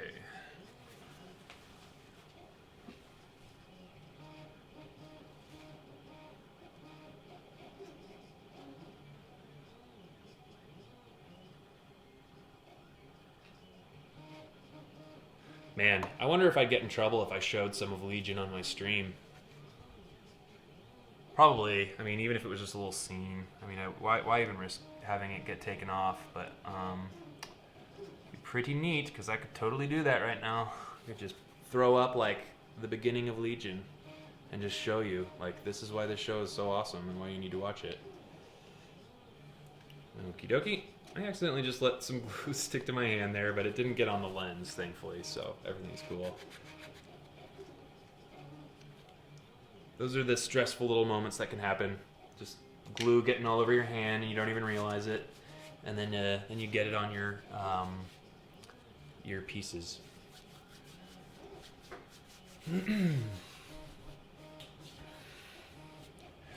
Yeah, Winter Boy just said that indeed Logan was a really good movie, and yeah, I agree. Part of my problems stem from the fact that hopefully this doesn't get too spoilery. Is that they set the movie up as kind of an alternate timeline, sort of. It's an alternate future for the X-Men. It's not the future. It's not the only future. But they never really explicitly tell you that during the movie. I've only heard people saying that after the movie. But I think you kind of need to know that, because if this movie is the ultimate end movie for the X-Men, it's like a bummer. It's a bummer if that's the case. It's just such a bleak. I don't think that's ruining anything because the previews show that it's pretty apocalyptic and bleak. Yeah, it's pretty bleak, but it's awesome as its own thing. As like the Logan trailer, or the Logan graphic novel, as its own tribute to the Logan graphic novel without being able to get all the characters that are in that. It's a really cool thing on its own, and it's cool that it was R and they were really able to just go crazy with it. Yeah, there was a lot of cool stuff there. I really liked it. I just wouldn't say it's my favorite comic book movie ever. Favorite X-Men movie, or like aside from X-Men? Well, I'll say my favorite X-Men movie, I think, is First Class. I think First Class was so well done. The Magneto scenes, like that movie, if it was just all young Magneto hunting Nazis, that would have been awesome. But yeah, I think First Class is one of my favorite comic book movies just in general. Um, uh, and then, from there on out, I think they got a little too Mystique oriented just because Jennifer Lawrence was such a hot star at the time. But Mystique has always been better as a, auxiliary character. She works well, doing cool stuff on the outskirts like she did in the first few X-Men movies. She's not the best main character, I don't think.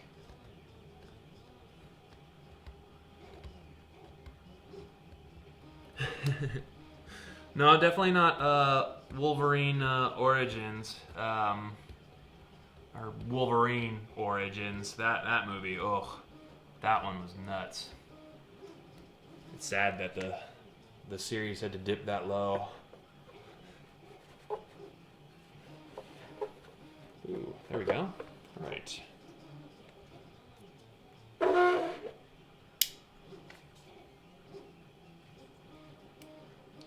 Yeah, I think it was just all.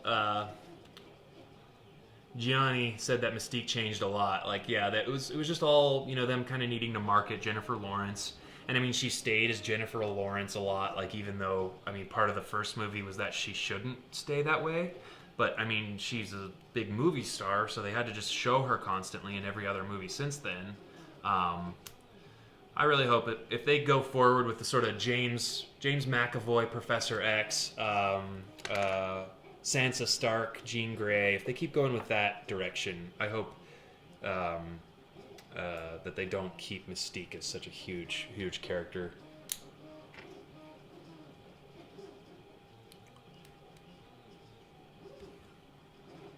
Yeah, I like Deadpool a lot too. And I'd call it an X-Men movie. It's in the world of X-Men. Xavier's mansion's in the movie. I would absolutely call that an X-Men movie. It has X-Men in it. I liked it. I liked Deadpool a lot. All the funny parts. The sucky thing is, I had just had skin cancer a few months before the movie had come out. And so there's this really kind of weird dichotomy in Deadpool where a lot of it's fun and it's action and stuff, but then also he's got cancer and he's dying and it's sad. It's a really sad part of the middle where the tone just nosedives off where it's sad. And since I had kind of just been going through that stuff, it was kind of distracting for me. But I liked it. I definitely liked it a lot. I love the tone. I thought they did a great job with all that. Yeah, I like Deadpool a lot. That was a hysterical movie. I'm actually, I'm really excited for the direction that Fox is going with just the whole X-Men universe, with Legion, with kind of the younger X-Men direction. Apocalypse obviously had a lot of problems, but that was mainly with Apocalypse himself, and not so much with the actual X-Men.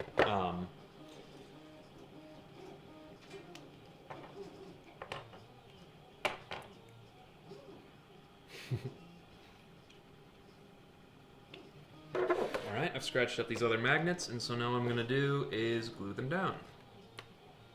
Just lining everything up, making sure that this lens sinks into its groove here really nicely and straight.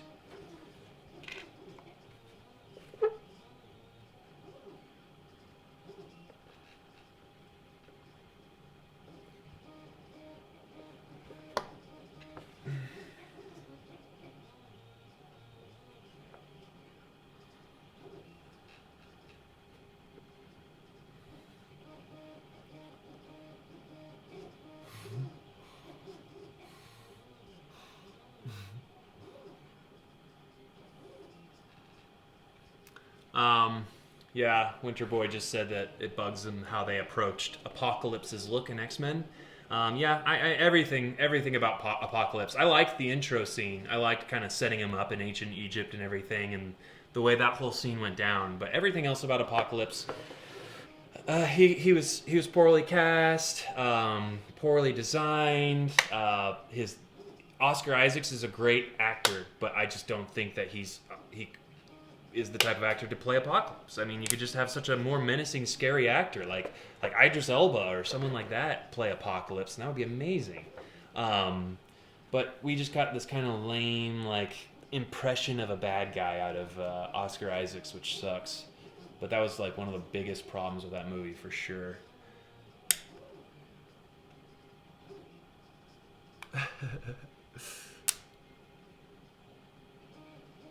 The Rock as Apocalypse. Yeah, I mean that basically is what he played in Scorpion King. Is the Scorpion King is like a big, you know, immortal god like character.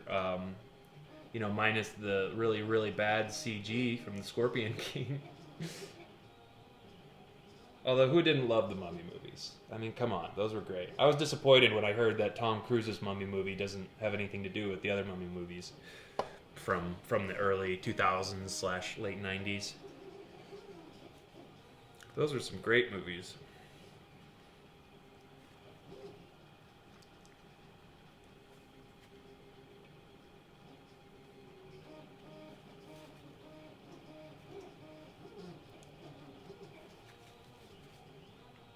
All right.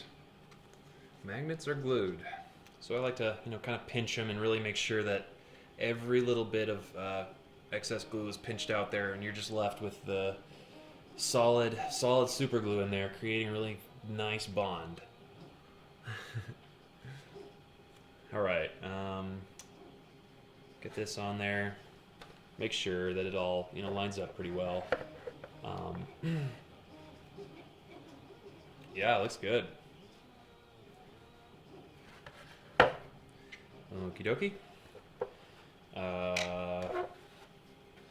We're almost caught up here to where the Twitch stream started on Thursday, and a lot of people haven't seen that because Twitch didn't record it for some reason. So it'll be nice to go through that again.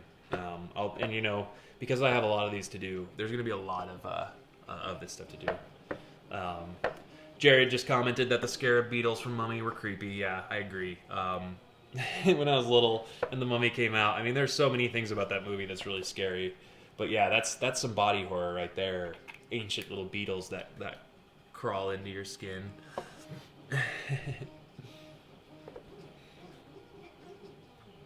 All right, looks pretty good. All right. Cool.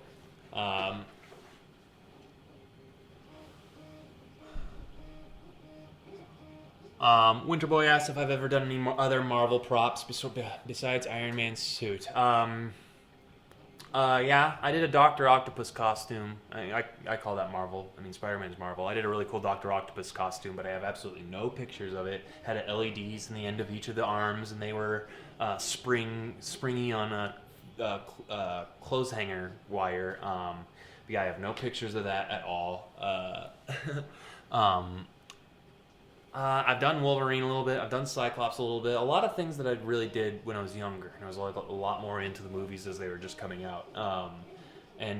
Since then, I've kind of just I've stuck on Spider-Man, and then a lot of like what I'm interested in right now is like fantasy and sci-fi and stuff, and like space and like that kind of stuff. Like I really love that kind of stuff, like space suits and helmets and stuff. So that's the kind of stuff that I've transitioned to sort of over the years.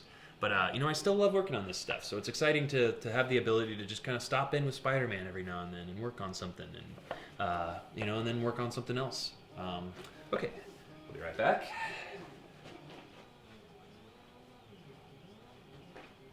Okay, that was fast.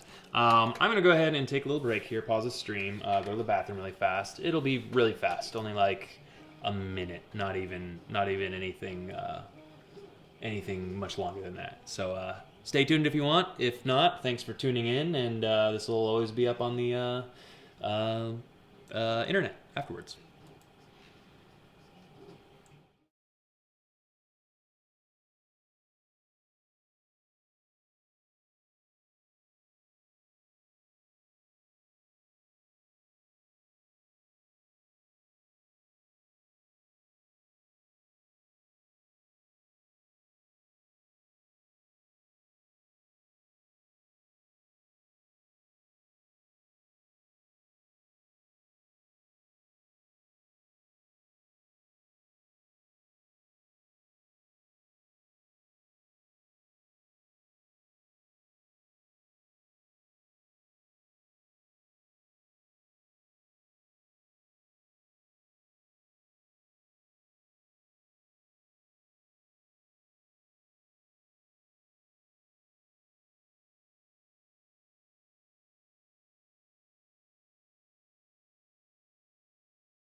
All right, back again.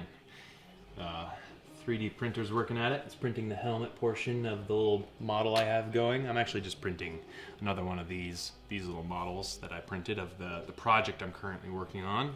This is the design I have on the computer for it. Okay, so for here, we're just going back to gluing and mesh work. So we've got our magnets glued in here. Now it's time to move that out of the way and probably, yeah, I should just go ahead and cut out my mesh pieces right now. I do that with this fine black bridal mesh, or this might not be bridal mesh since it's black, it's just fine mesh that you find at the fabric store. I'm going to take one of these pieces of paper that has the outline scanned onto it, scanned and printed, and grab my stapler.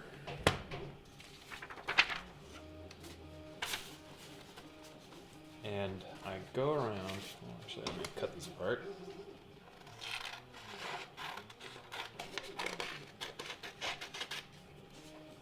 So now, I take my stapler and my mesh, get everything pretty well lined up and flat. That's already pretty well done with the scanned paper underneath. I'll just go ahead and put a few staples into it.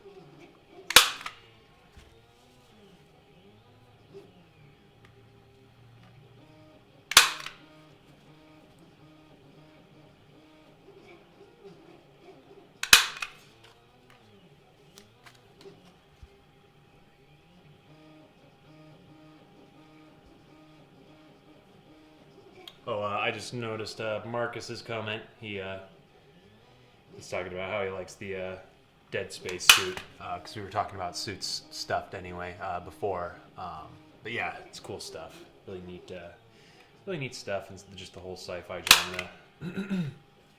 Kind of like Iron Man. Iron Man kind of fits in science fiction.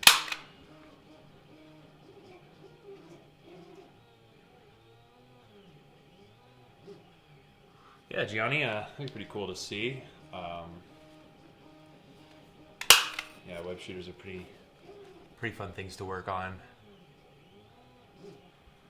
Yeah, I can imagine that a watch would have a bunch of neat components in it that would look pretty cool once molded.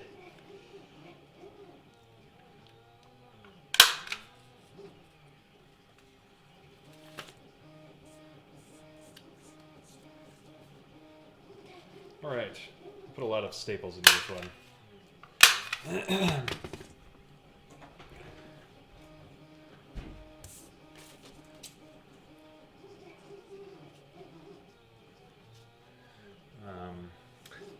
Yeah, so time to go ahead and pinch it, and I cut them both at once.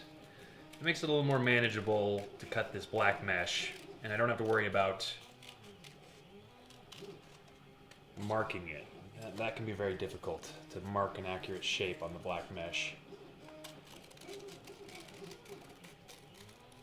So the paper works well here to pin the black mesh down and make it easier to cut like the paper is. Alright, so there's one. I'll just get rid of that, don't need it.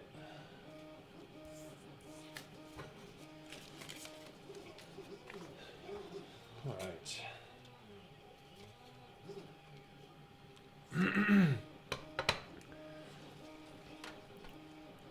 Tempted to show you guys some cool stuff on my computer here, because we've basically rigged up this show. Yeah, why not? You guys are here, you're checking out the stream. I just have to move my desk a little bit.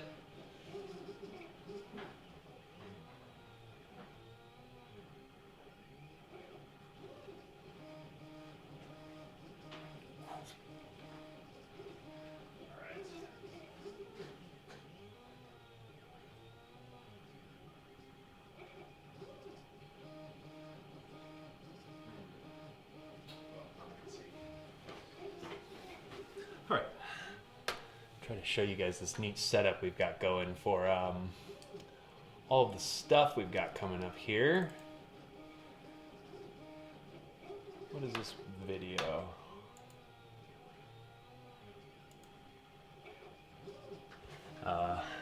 This one is pretty cool. So here, I'm gonna show you what I'm looking at here. All right, this is what the Vive's gonna look like.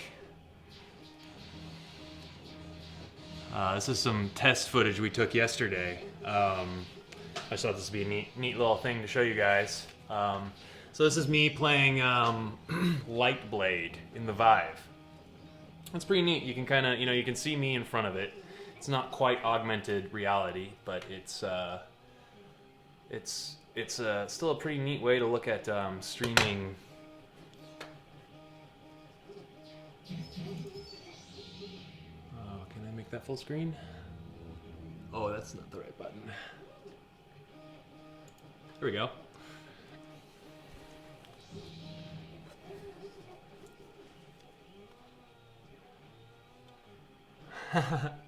Yeah, I hope the 3D printer sounds cool. Oh,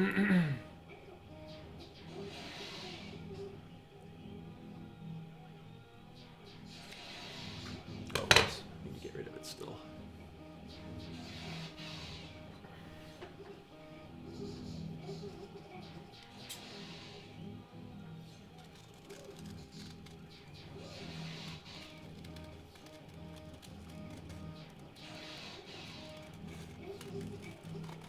It's a pretty neat game. Lets you play with lightsabers and stuff.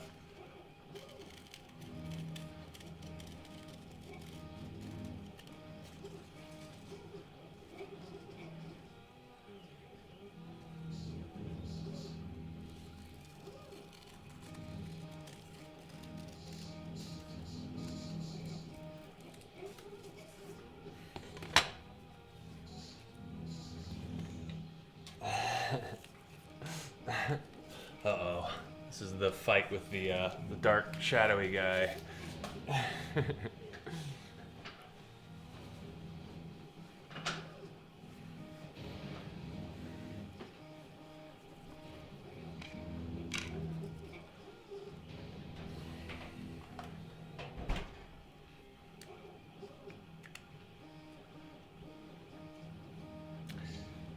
Will just asked if you guys like that sort of content, if you want to see more of this kind of stuff, and even if you don't want to, it's going to be its own thing on its own. We'll do it like free time, not too often, depending on unless it becomes like a super well received thing, then maybe it is. I mean, we do it pretty often, but for the most part, we're just going to do it, kind of for fun every now and then. Last night, we just kind of set up the technology for it.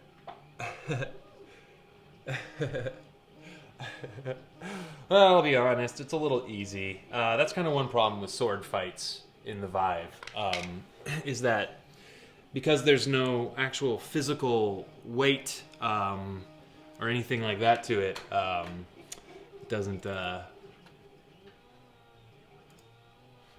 doesn't work quite as well. Okay, I want to show you guys some of the cool ones here.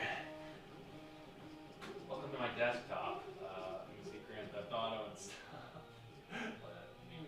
Not look at all the icons. This one's pretty funny.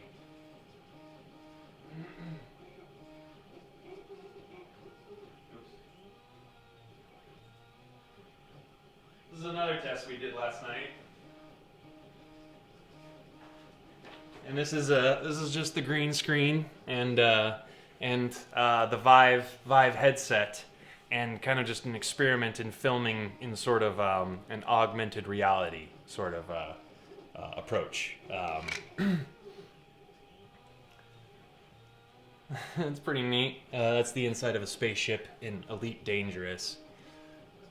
I thought it would be fitting to wear the Star Trek uniform for the occasion.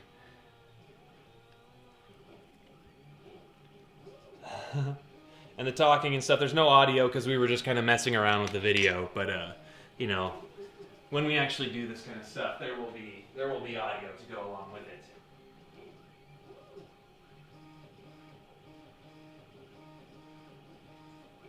All right.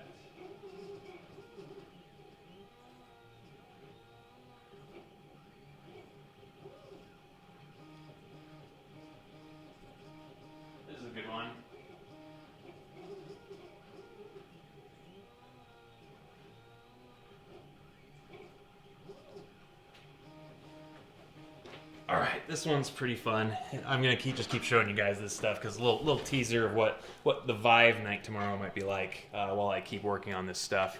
But just a little bit of what it looks like. Me and my friends playing some virtual putt-putt on this one, and what it looks like to have multiple people sort of just playing on the Vive.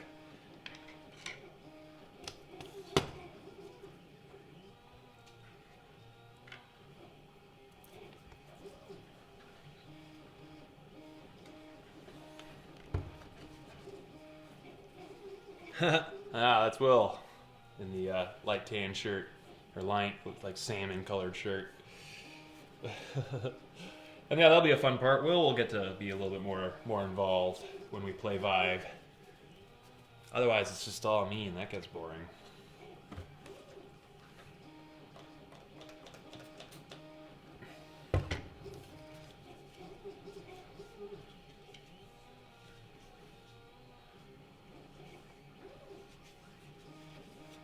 All right.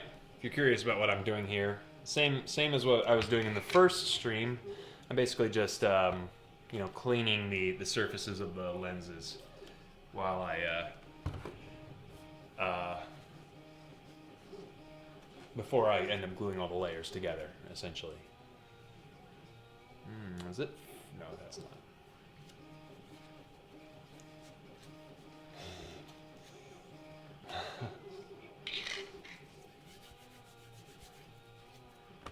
And this is also what it's going to look like when I do my... if I ever do anything on the computer, like with Photoshop or Blender or anything like that, that's what this is going to look like. It's going to look like everything, I'll be sitting here working on my computer, typing and stuff. And it'll all be displayed up right next to me in this nice, convenient manner.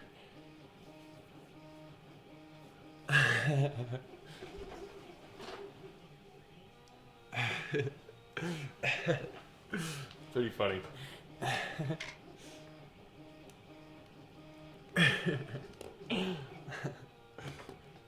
We could definitely record a bunch of iterations in front of the green screen.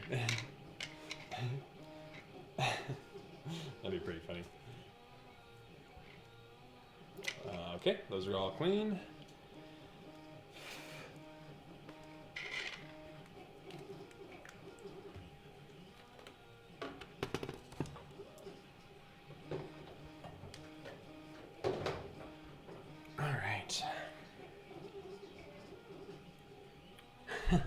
Can you guys hear the audio of the putt-putt right now, or is it totally quiet? I'm not sure if I have the volume from the game up in the player right now or not.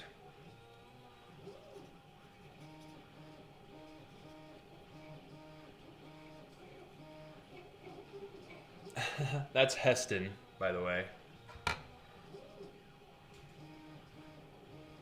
He's my friend from high school who also lives out here in Los Angeles. He'll probably be over tomorrow night playing Vive with us. All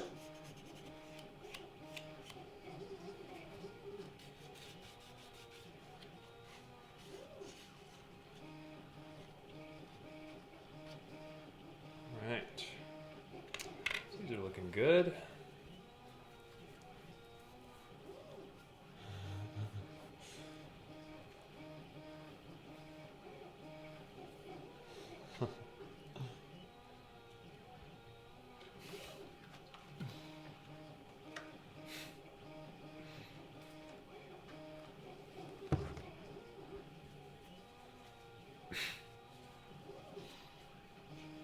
Pretty funny. This is a difficult level, by the way.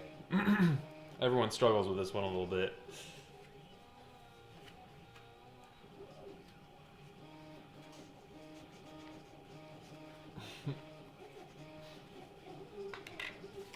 This will be a pretty funny video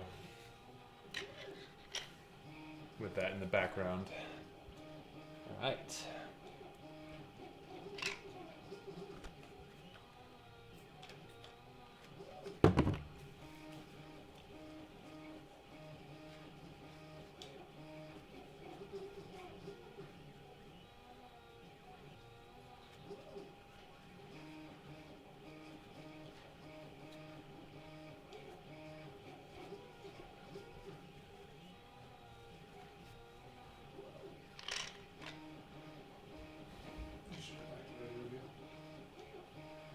Do what now?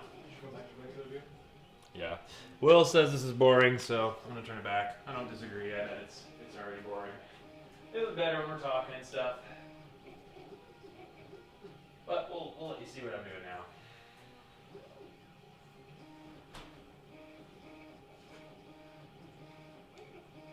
Oh wow, all of you guys. That's cool.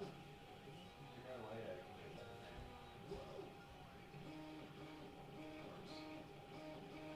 in there. Okay, sorry about that.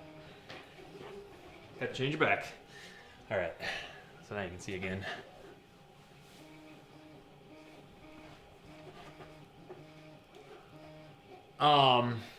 Winter Boy, I have a HTC Vive and that Batman. I don't know if maybe you're not talking about that VR game. But the Arkham games, yeah, I played those. Those are a lot of fun. Those are the best Batman games for sure, I think.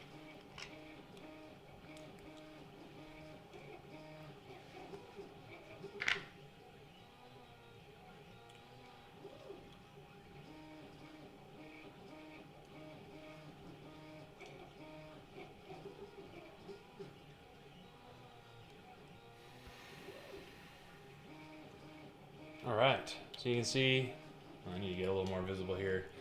You can see I'm just lining up all the layers here for when I glue everything together. Obviously I need to get rid of the Sharpie stuff.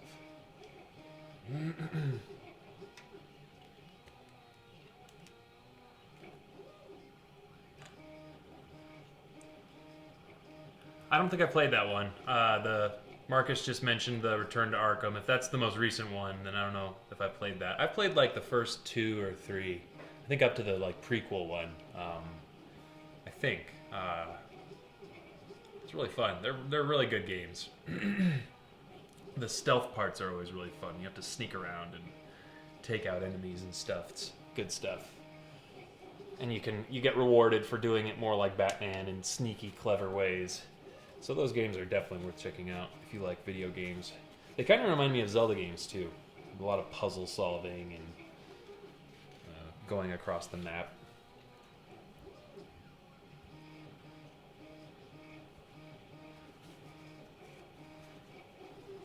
Alright.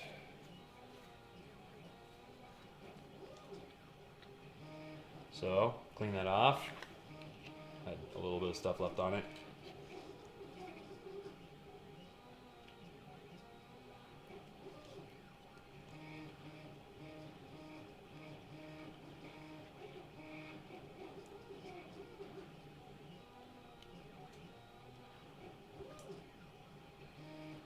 Oh, Jared just commented, have you ever tried going to Ironhead Studios before? Yeah, Jared, I live like probably 10 minutes away from Ironhead Studios. The most I've seen is from Conan. When Conan goes to Ironhead Studios, you can tell it's just like kind of your typical like industrial area. I don't think Ironhead is really set up for like people just kind of coming in off the street as like coming in and saying hi. Otherwise, I'm not sure. I'm not really sure about like going in and like talking to them. I don't know. That's always been basically my biggest weakness with all this kind of stuff is like networking with other people and sort of communication. Most people know that I'm pretty terrible answering their messages.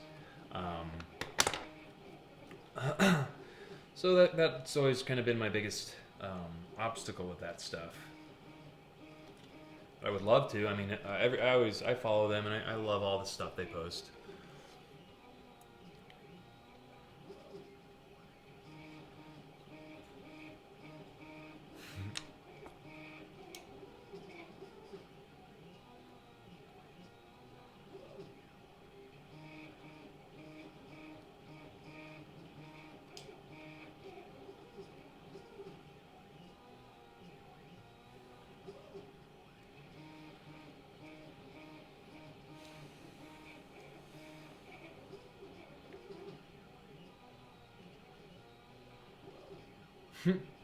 Yeah, I know. I've seen that before. Trust me, I know, because they don't follow me. Which it's just I don't really like get my stuff out there very well, but I think it's kind of interesting.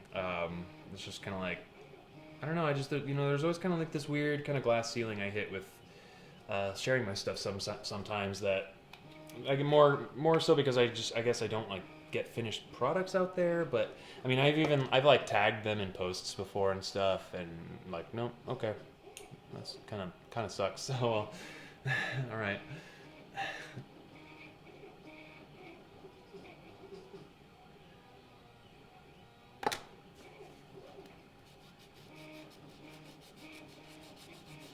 Oh, if they are, then that's my mistake, and I apologize to them truly. But I've looked before, and I've never seen it.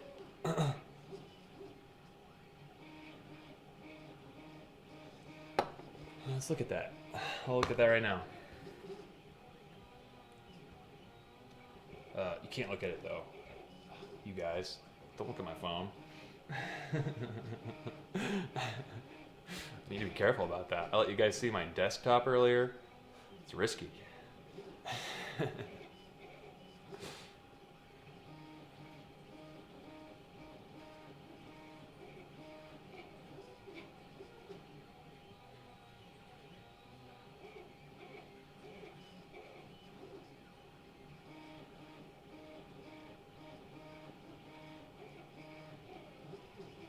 No, they don't.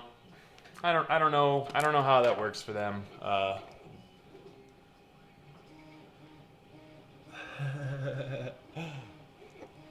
Yeah, I don't know who's in control of their social media, but I guess I haven't made enough of a splash yet.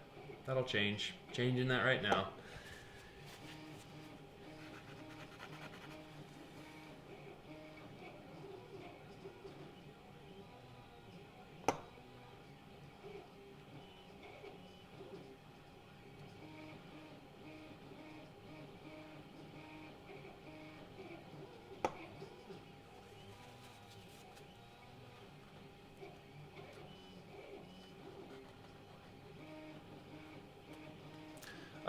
Gianni, okay, that's funny.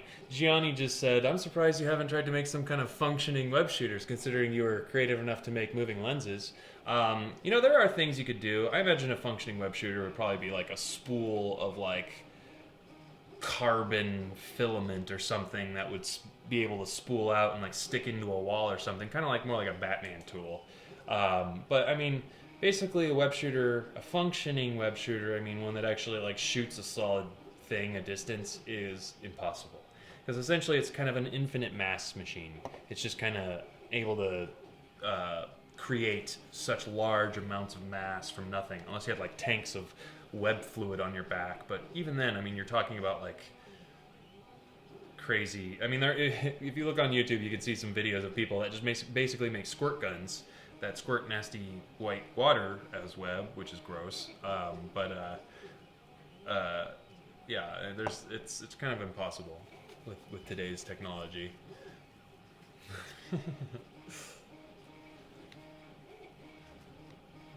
I'd love to make functional stuff like that, but then I'd be working for like DARPA or like the military or something. That would be crazy if anyone was capable of just doing that. All right. So I'm just gluing this thing right now. I'm just adding clips as I go along.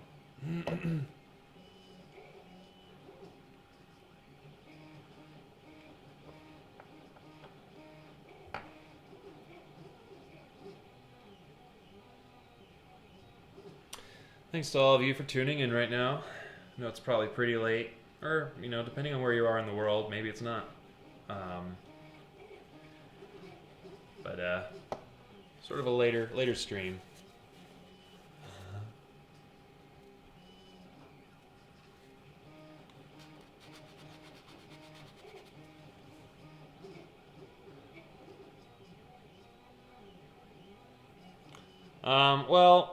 Will just posted about the streamer web shooter. I've thought about it, and I've kind of like drawn up schematics, but I haven't figured out a way that actually is sort of feasible. Because you kind of need to have it so that your shooter can like pinch it, or like you need like a CO2 cartridge or something that would be able to propel it fast enough. But that would take a lot of sort of experimenting. That'd be pretty cool though. Essentially a mini streamer shooter on your wrist. Wouldn't be too difficult. Just CO2 cartridges, I guess. And that looks enough like a web shooter cartridge anyway. People use those as a prop anyway.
Alright, sorry for the long bit of silence, just focusing on getting these last bits of glue.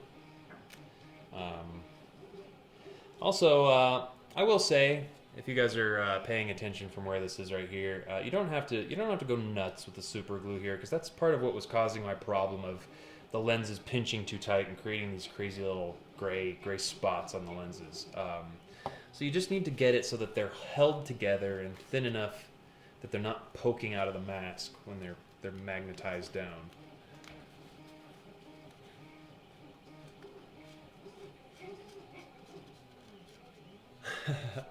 Marcus just said he still has the web shooter from back in the old 2002 Spider-Man days. That's pretty funny. That shoots the silly string. That was always a pretty funny toy. They had those actually for a while before then too. I always thought that was a neat thing. Or maybe they didn't, but I had can't just me and my cousins would play with silly string anyway. But yeah, that was always a fun thing. I remember what you're talking about. All right, got that guy pretty much all set. You know, one more glue.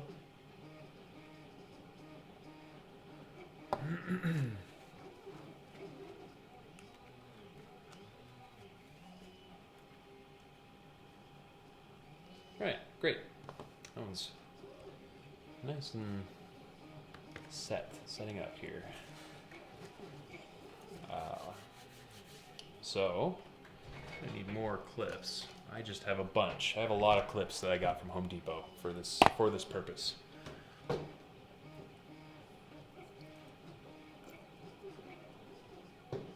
right. Everything is already pretty clean in there. A little polish here, because this is the last chance to get in here and clean. After this,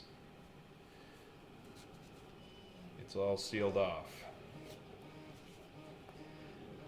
Okay. Here, I'm gonna put this back on its stand really fast.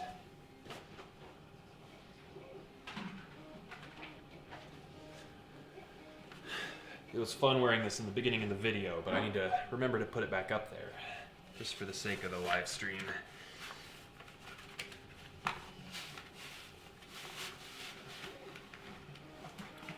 It's a good demonstration of how hard this red coating, this rubber coating, grips the mask, but it actually can really suck because it's difficult. It's so difficult to get it in position. Yeah, I honestly, I don't like this red coating anymore. I don't recommend it on anyone's shells. If you want more grip, then just sand the surface of your shell. If you want it to be red, just paint it red. I mean, but I just don't really like this red rubber coat anymore. It's just too difficult. Look how hard it is for me to get this thing in place. And that's part of what is taking these shells so long, is so many people want this red rubber coat, but I just know that it's not that good. So I need to convince everyone not to get it. But a lot of people just still are adamant that they want it. I'm in so much trouble arranging this right now. Gosh. This is a very old web. It's been manhandled like this quite a bit, or a very old mask that I've had for a couple years, or about a year since I finished my updated pattern. Well, actually about 2 years now I've had this mask. So it's really kind of gone through the ringer, and these puff paint webs have broken quite a bit from all the stretch and stress that I've put them under. All right. Sorry, that's a bit of a non sequitur there, but I just wanted to get that kind of up here on display because it's cool. Why not?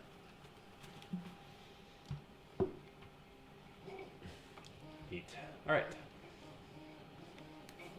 So, back to what I was doing. Minus that distraction. Get these layers together.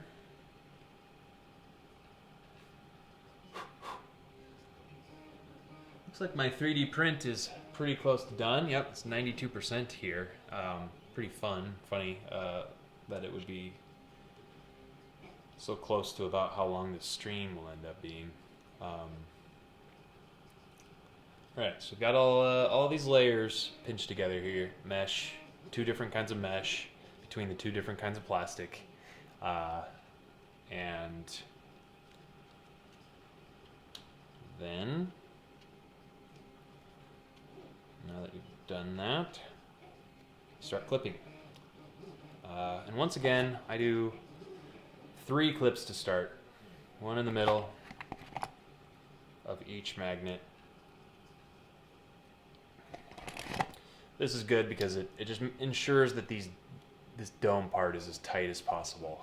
So you start gluing there and you work your way out. So I'll take my bottle of super glue. I don't use the accelerator spray. I just don't like spraying liquid all over my work. I mean, I'm sure it doesn't do anything to it and it's perfectly safe, but it just seems kind of messy. And the super glue dries really fast.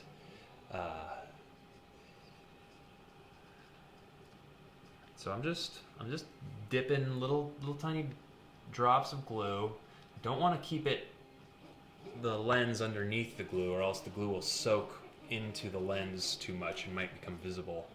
But I do want it to soak in a little bit and get absorbed by every single layer, so that it's sitting down nice and flat and nice and secured.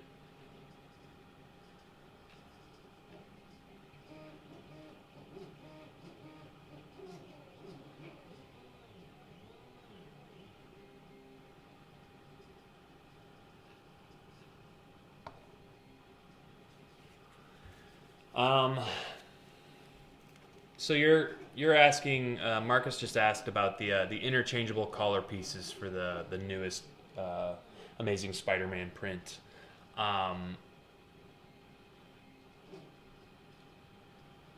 Basically, the thing about those is you have to pick either you want the removable mask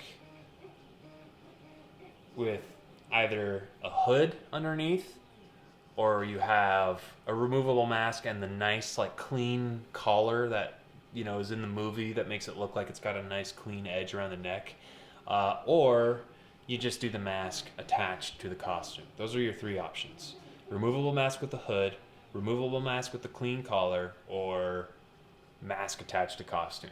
For the Amazing Spider-Man one, I think you probably should do the mask attached to the suit if you're doing all of the puff painting and everything, because it really makes it look so cool. Just everything all like really perfectly attached and like streamlined. Otherwise, you might get a little bit of a wrinkle or something between the mask and the neckline. If not, though, then I do really suggest the hood. You can do a hood attached to the suit. That's a part of the last print I sold. That you sew that to the suit, and then it is just a hood, so you can actually pull the hood off. But because it's a hood, when you put the removable mask on, you don't have to worry about the neck slipping down at all, because the hood is up and keeping the neck tight. But it's still a removable mask. You can take the mask off and pull the hood down, and you still have your head out. So that is actually probably my favorite option for a Spider-Man suit. It's just the most versatile, and it doesn't. You never have the chance of seeing skin around the neck that you typically have if you just have a turtleneck with your suit, because that just typically just rolls and bunches down. But because Amazing Spider-Man 1 has that cool puff paint all over it look, and it's just really, you go through the lengths to make it look really nice and neat, I suggest it be sewn together, be the mask sewn on, and then you can put a zipper down the back, so you can still take your head out, because there's a big seam for a zipper that goes all the way about down from the back of the head, down the back of the neck, and then down to the side of the shoulder, and you're able to actually get your head out of that zipper if it's sewn on correctly. It's just, once again, it's a pretty difficult print to sew, but I'll be sewing one together in the next 2 weeks probably, so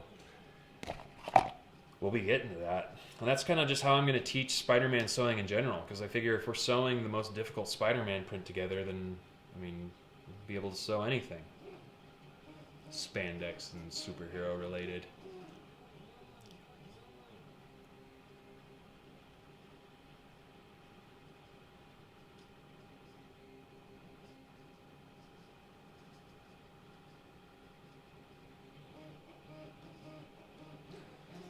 All right.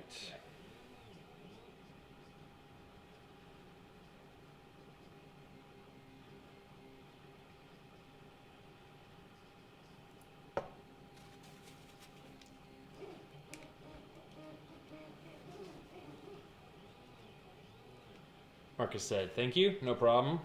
My pleasure." That's what this, it's kind of what this channel's all about at this point. I'm really moving just kind of 100% into tutorials and teaching, and I'm starting out obviously with all this Spider-Man stuff. And you might look at it and be like, well, how are you going to be teaching Spider-Man stuff forever? But really, I'm going to start with Spider-Man because I know that's what everyone wants to see and what everyone is interested in. But I'm absolutely going to start branching out after that. I want to do designing in Photoshop, designing in Blender, different like production techniques, and just any project I work on. Really, I'll kind of work on it. Like either on my live stream or through videos, so it'll be a fun kind of thing to watch. See what's coming next. Maybe offer insight. You guys can, because so far you guys have been a big part of the conversation. So I like it. I like the direction it goes from here.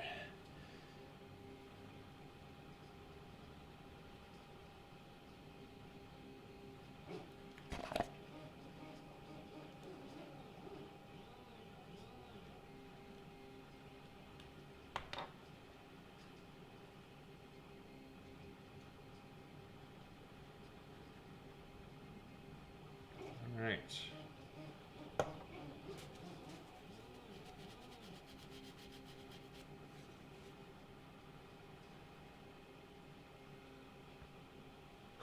Yeah, I could do that. John just requested a live stream on cleaning up a puffy suit as best as possible. Here's a pretty good example. Since, like I said, this mask here has really been through the ringer. I've really done a number on it, and if you can, it's almost hard to show you, which is a good thing, but the web is peeling up a lot.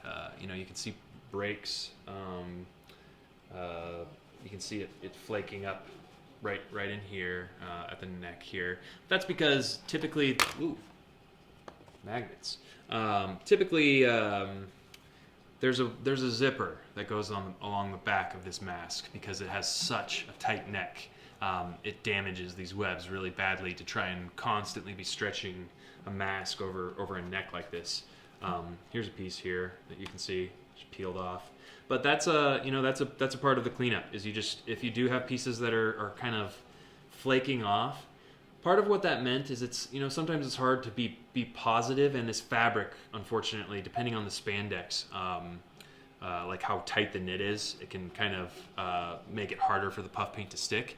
But like if you have a place like the neck where you're patching it up, you'll really be able to get like a bottle of puff paint, and just like exactly like I'm holding it now, if I had a bottle of puff paint right now, I could kind of just really carefully, and I anchor myself with like my pinky or something, so I always know I'm a slight distance away, and you'd probably want to like lay it on a table or on the floor or something, and just really plan out how you're going to go about doing that. And yeah, I'll definitely here. Let me just grab a bottle of puffin. I'll be right back.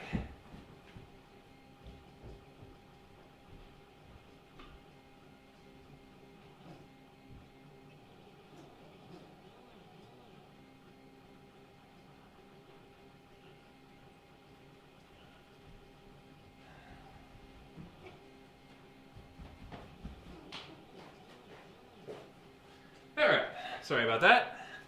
But I want to show this because John's a good friend and customer of mine. He's gotten some of the stuff from me, and I think that's why he's asking about this puff paint repair, because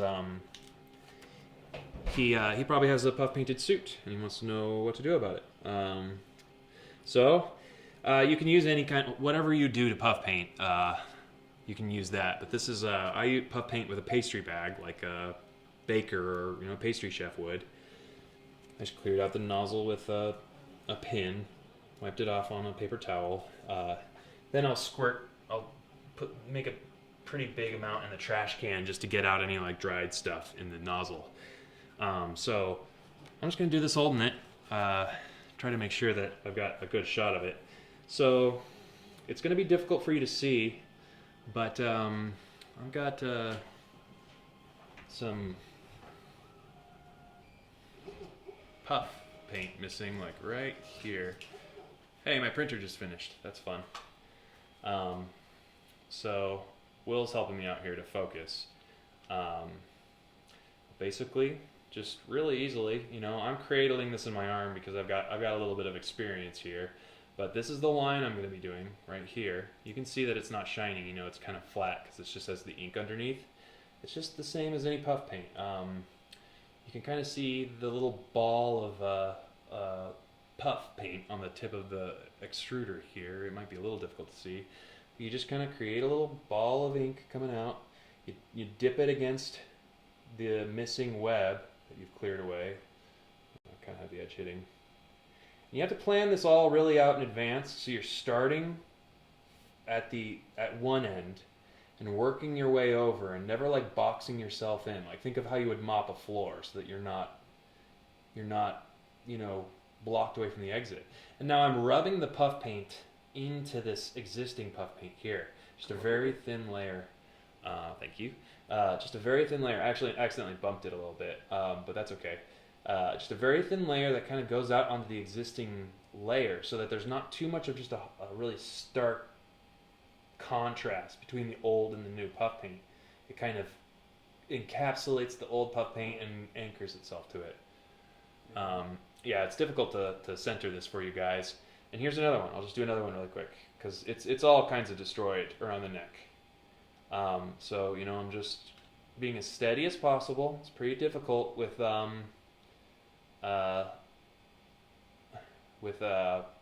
it being on a mannequin like this, but it's not hard. It doesn't have to be perfect. It doesn't look perfectly smooth or anything like that, but it'll still reflect the light and it'll do a little self-leveling. And so I could just keep this one's peeling up. This old piece is peeling up, and so you want to like go through first and really snap that stuff up first. I can't because I just did some puff painting, so I don't want to accidentally smudge anything and smear it. But you'd want to do that first. Get anything that's dry and peeling up. And if it's an area where it happens a lot, make sure you kind of are poking the material as you're applying the puff paint, so it's getting really like embedded in the fabric, and then you won't have as much of an issue with it. Okay, so I'm just gonna set that over here now because that's another thing. After you do this, you have to have somewhere to set it, or any kind of place to just like put it to the side so that no one's gonna touch it or bump it or anything like that, and you're not gonna touch the fresh web against anything. So you couldn't puff paint a whole suit at once. You need to puff paint the front, let it dry. Puff paint the back, let it dry. That sort of thing. Gianni just asked if it's possible to nicely puff paint a suit that is already sewn. Yeah, it's possible. Would it have to be stretched out over a mannequin or anything? Yeah. Will, thank you, Will, for helping with focusing the camera just now.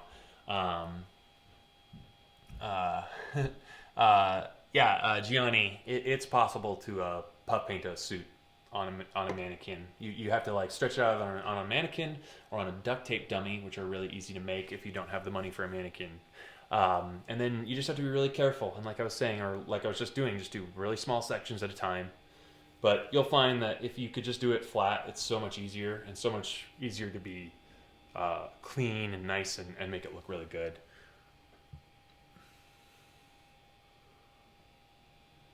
Yeah, Marcus just said that the doing the web lines slightly thicker helps a lot. It definitely does, but it can also sometimes make it stiffer. Not want to stretch as much. So it can be difficult. The puff paint is still a finicky thing to work with for that, but you can fix it. It's something that you can just kind of maintain for a long time. For puff paint, if you're having a lot of like cracking webs and like say you have a Amazing Spider-Man 1 or anything that has puff paint webs and they're cracking a lot, that can be because they're drying out. It's a latex sort of thing, like some sort of like leather, and they dry out over time if it's just kind of like left in the closet. So you'll really want to consider buying like a suit bag, because that'll also hold all of the little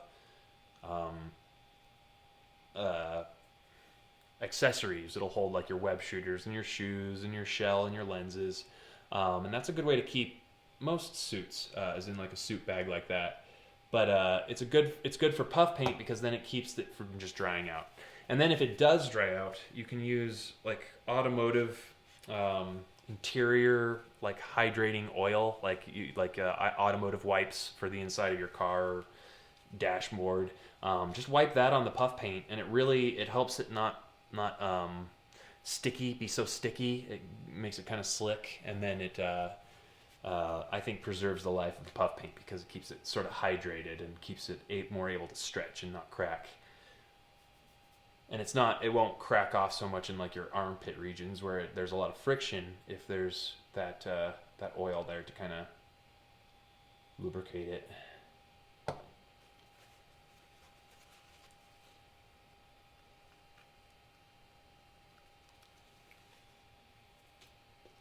Okay. I think that's the last clip I want to put on there. Maybe a couple more spots of glue though. Yeah, looks good.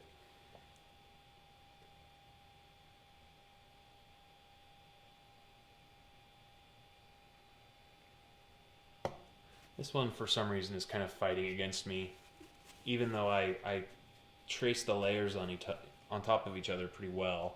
I'm still getting a little bit of a gap in the back here, but it shouldn't be too much of a problem. I'm just kind of pinching it down with extra clips. You just have to be careful. I've had before where if you pinch too hard, you pinch so hard that the layers in between the plastic will start to turn gray, like into a gray spot of just so much pressure. And so you really have to be careful about that if you're doing this method. But you can still pin them down nice and flat. Can I kill this? Yeah, I'm turning my printer off because it's done. Here's what it printed during this stream. Another one of another test example of my project I'm working on here. My project Chromatophore. These are all little test models of the suit that I've gotten printed so far. This is the one that I just printed.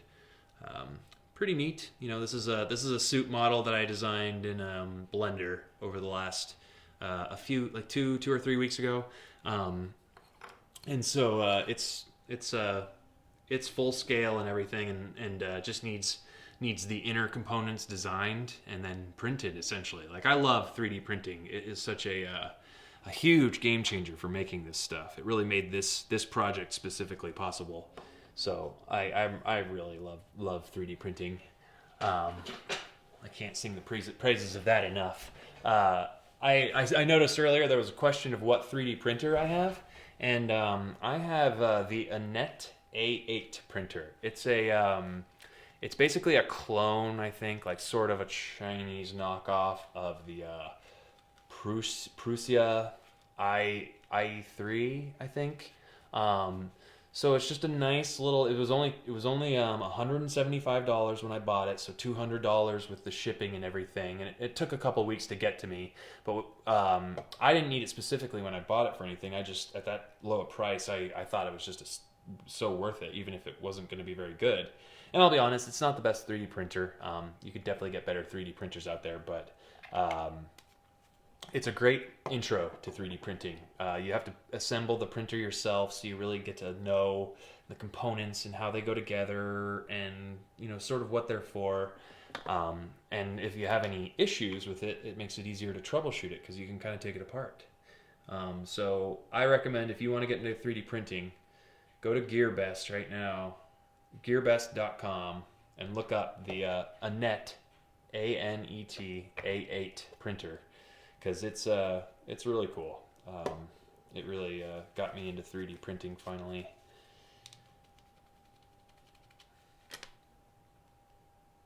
All right. So I've got these two lenses glued. So basically, while these glue here, I'm just going to kind of leave them clamped so that they have a longer time to set up. It's time to move on to the frames. I have one of the frames here. I think the other one fell on the floor onto my carpet over there next to my rack, so I'll grab that in a second. But, oh, actually this one has a little bit of bubble. This is one we cast in an earlier tutorial. Winter Boy asked if I've super glued my fingers together. Yeah, definitely. I mean, that happens pretty frequently. But it's never difficult to pull apart, I don't think.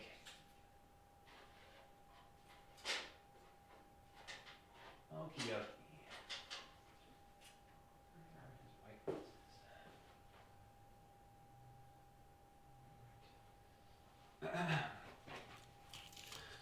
All right, here are the actual lenses, I think. Right now I'm doing a bit of a quality check since I cast these frames myself. A lot of times I injection mold cast them,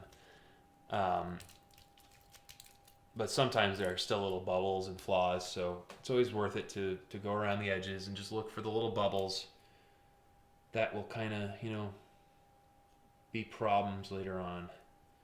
That one kind of has a little bubble in it. That will be a problem later on, unfortunately. Yeah, hopefully I have enough of these.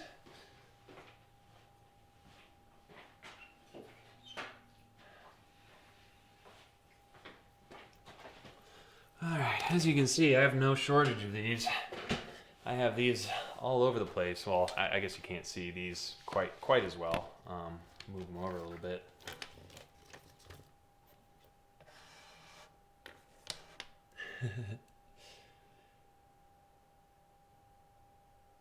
Okay, so I'm just sort of inspecting these lenses. It's difficult because the areas where it likes to have little bubbles, these corners, it has it a lot. Like both of these have these little corner bubbles. It can be pretty frustrating. I might just have to decide which one is smaller,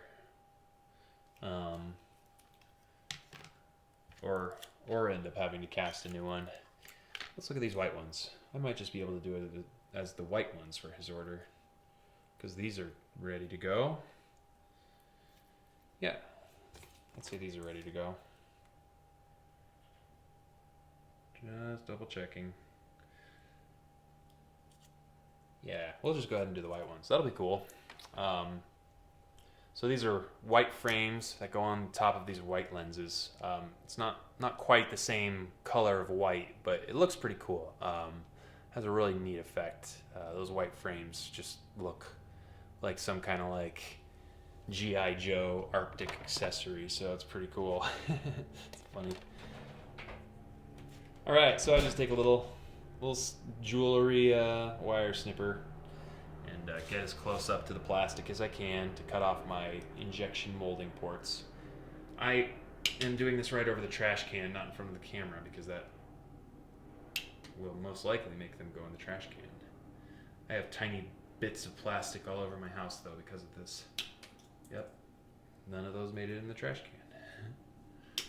Nope.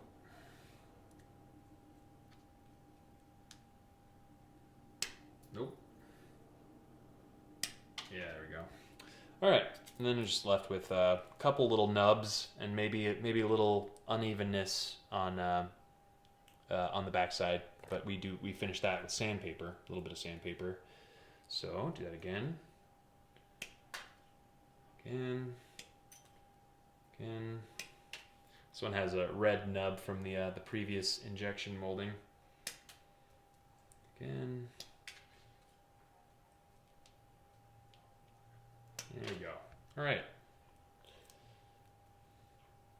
So now both of these need to sit on a piece of sandpaper and be sanded down to the point of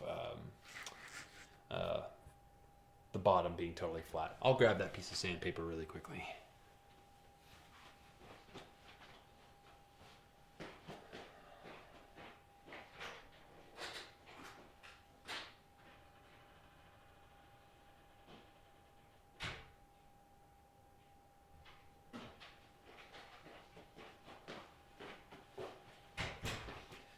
All right, this part is a little messy. I'm grabbing the dust mask. No reason to make your lungs endure this. All right.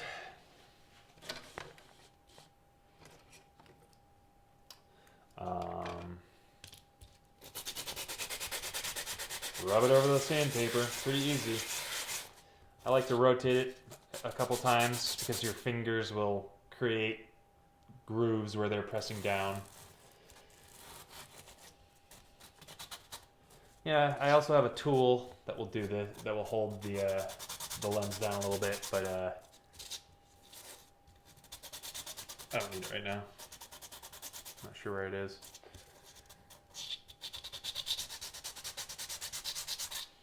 But it does make it easier to hold on to it while you're sanding. It makes it more consistent.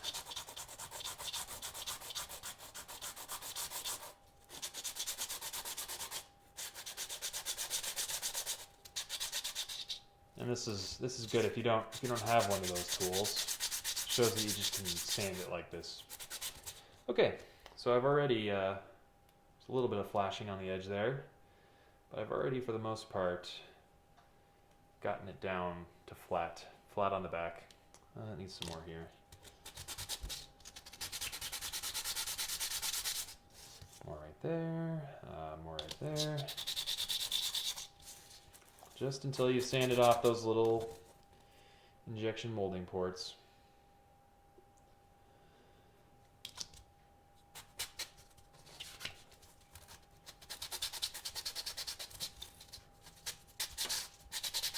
All right, so next I take a little bit of smaller sandpaper. I just kind of go around the edges and kind of smooth it out a little bit so it's not such a sharp edge. Especially at this point on the top here, you don't want that to be really sharp. You want it to look sharp, but you don't want it to actually be sharp.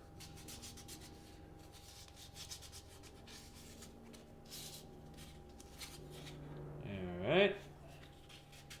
Get the interior a little bit better. Alright, so that one's ready to bend. Yeah, hold on, let me not rush through it here. Gotta make sure I do my quality checks. That's important. You just gotta step back every now and then and make sure you're not rushing past some kind of mistake. Oh man, you guys, you don't realize how great it feels to be working on this stuff. I mean, this is one of the most difficult things in my life right now. It's just sitting down and working on this stuff, because it's so hard, because sometimes without like the streaming aspect and you know, the loneliness of just kind of sitting alone and working on this stuff, and everyone else is out there working on MCU stuff, and it's like, oh, it's so hard. It's just it's exactly what I know I have to do, but you know, the last thing I want to do. So this feels great. It feels so good actually getting this done.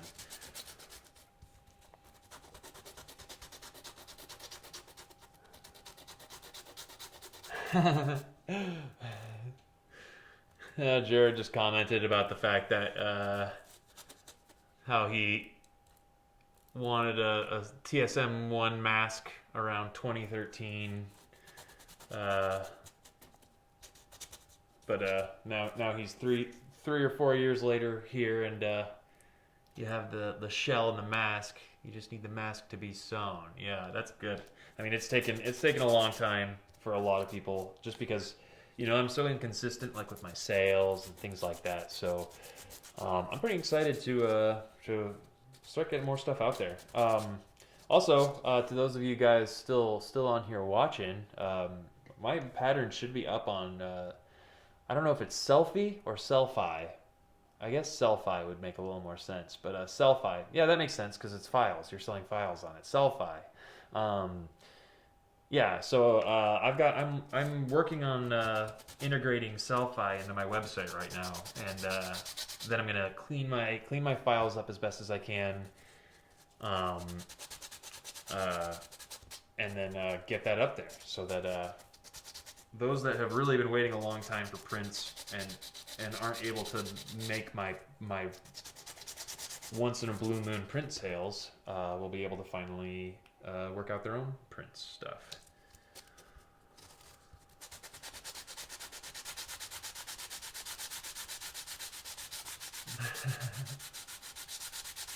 Yeah, I hear you guys, because those Amazing Spider-Man 1 suits are just such hard things to finish, such hard things to find someone to sew them.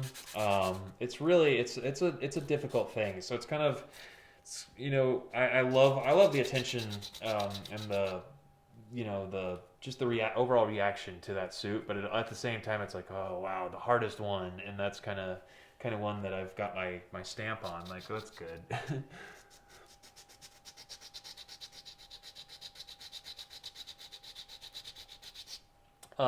Winter Boy just said he made a mold out of Play-Doh for a piece of Star-Lord's helmet. And yeah, Play-Doh's just like an oil-based clay, sort of. It's actually edible. It's food. You're technically making a mold out of food. But yeah, it would hold the shape, and as long, especially, so whatever you're making a mold out of, just get a container of Play-Doh and just pile it on there. That'd actually be a pretty good mold option, especially if you're limited on your supplies. The biggest thing you have to worry about is that when you're removing the original object from the Play-Doh, you just don't want the Play-Doh to like warp or twist or pull or anything. You just try to keep as the original shape, and then you could even put probably liquid plastic into that. You'd have to experiment with it, but or you could do paper mache or plaster of Paris, anything. Paper mache is a godsend if you're just getting into this stuff.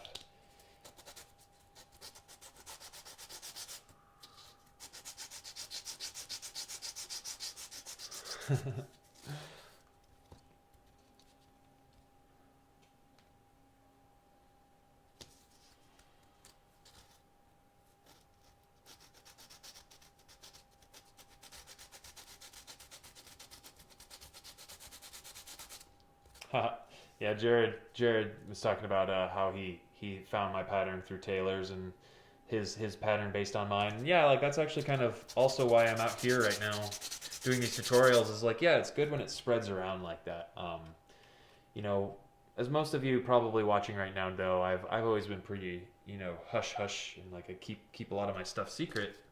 You know, kind of like trade secrets, or you know, and that's just I'm looking back, it's just the wrong attitude to have. You know, it just doesn't add very much to the community, and it's kind of created this thing where, you know, everyone kind of like, you know, people get excited about having one of my shells, but they're so infrequent and everything, where, really, I should just be giving you guys the methods I use. So I'm excited to switch into that mode. All right, this is going pretty well. Cleaning up the edges of these lenses here for Pierce. Pierce is going to do an unboxing of these when he gets them. That'll be pretty neat. He's a Pierce Rooney cosplay. If you'd like to look him up.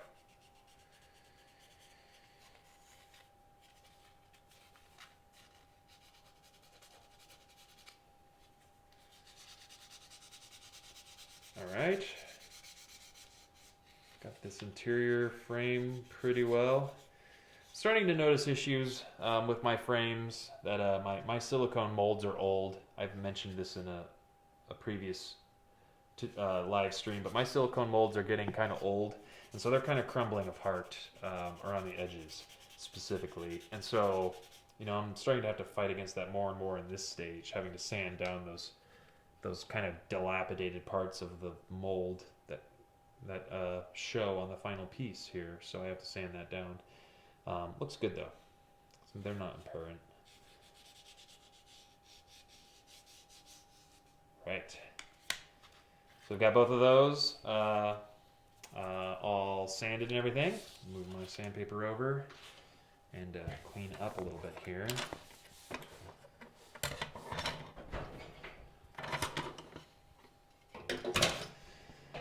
Okay, so when I'm bending my frames, I like to put them on top of a pan of some kind. I've got a pan sitting right here. I bet that was weird. So this is just like a little cake pan, essentially. And I set it on top of a pan because it creates a cushion of air underneath that you never know when you're using a heat gun just on a normal surface if it's going to do something to it or kind of ruin a finish. And my heat gun gets really, really hot, so I try to protect everything that I'm not heating up. So I just put it on top of the pan here, and this heat gun is pretty cool. It gets really, really hot, which is convenient, but any normal heat gun will work, like that you get at Home Depot. You circle back and forth. You never want to like sit in one area for too long, or you might roast it with the direct heat. So I just kind of circle around. This is different than the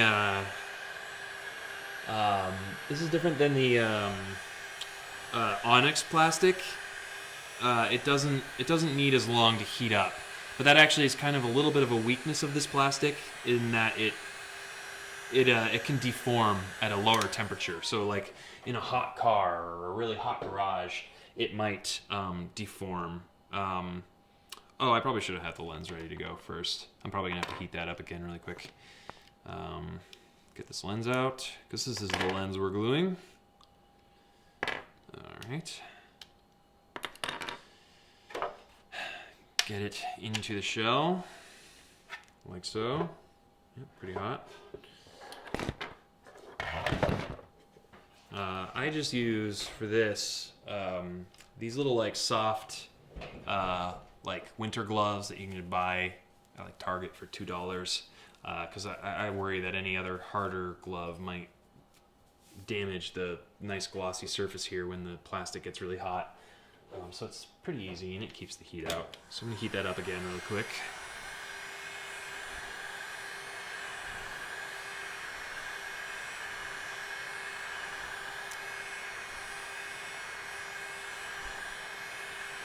Alright, that's probably good. It probably didn't cool down too much. Yeah, I always forget to get a little jar of water. I'm going to do that here in a second, so Will, don't worry about it. Sometimes Will hears things and he'll run down and try to help, but I'll go grab a glass of water here in a second. But basically, I'm just pressing down here. It's totally malleable from the heat, and so I'm just pressing down around all edges here. Trying to get as smooth a shape as possible. It's really sinking into the kind of groove that's already there. Yeah, this one's looking really nice. But yeah, you just keep working, keep moving around, because the plastic will be pretty hot and it might scald your fingers a little bit.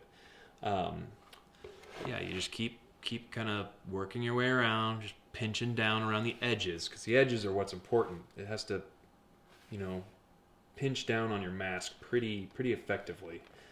So I just hold it like that.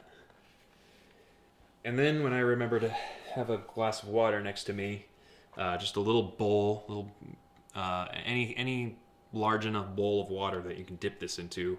If you dip it into cold water, it will set that shape a lot better. The harsh contrast of temperature just sets it, like it tempers it. But this is okay, just holding it here until it cools into the shape. And it'll always have its shape supported by this plastic lens underneath here. It's going to always have that keeping its shape down. It won't straighten out. Right, looks good. Yeah, I like that a lot.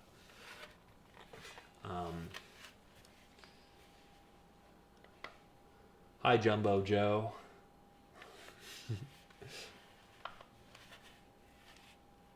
All right.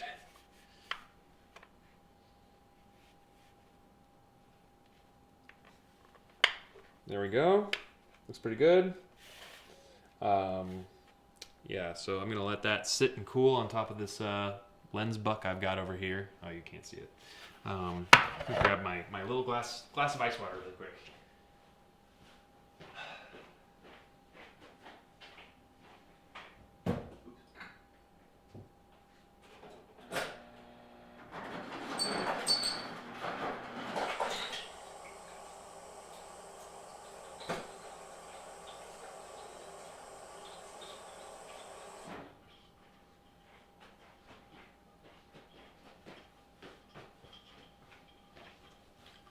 Alright, back again. This time I've got a little bowl of ice water here. These are just like a little glass candle holder that, once the candle was done, rinse the wax out.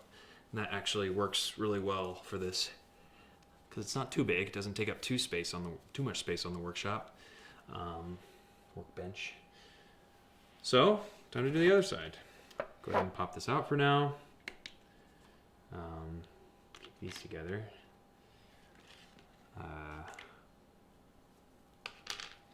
Same thing as the other side. Unclip everything.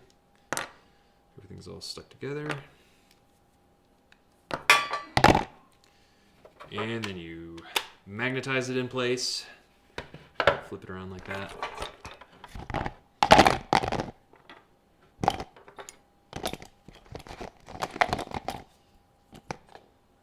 Alright, so time to heat it up. Again, you want to be careful that when you're using a heat gun, you're not heating everything up right around it.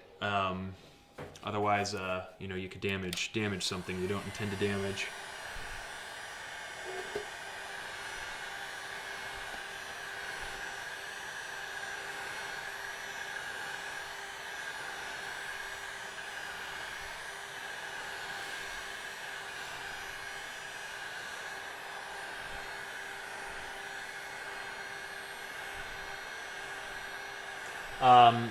Jared asked if you can heat the lenses up enough that they're malleable, that you can like kind of ruin them if you touch them. Yeah, you definitely can, but that's pretty hot.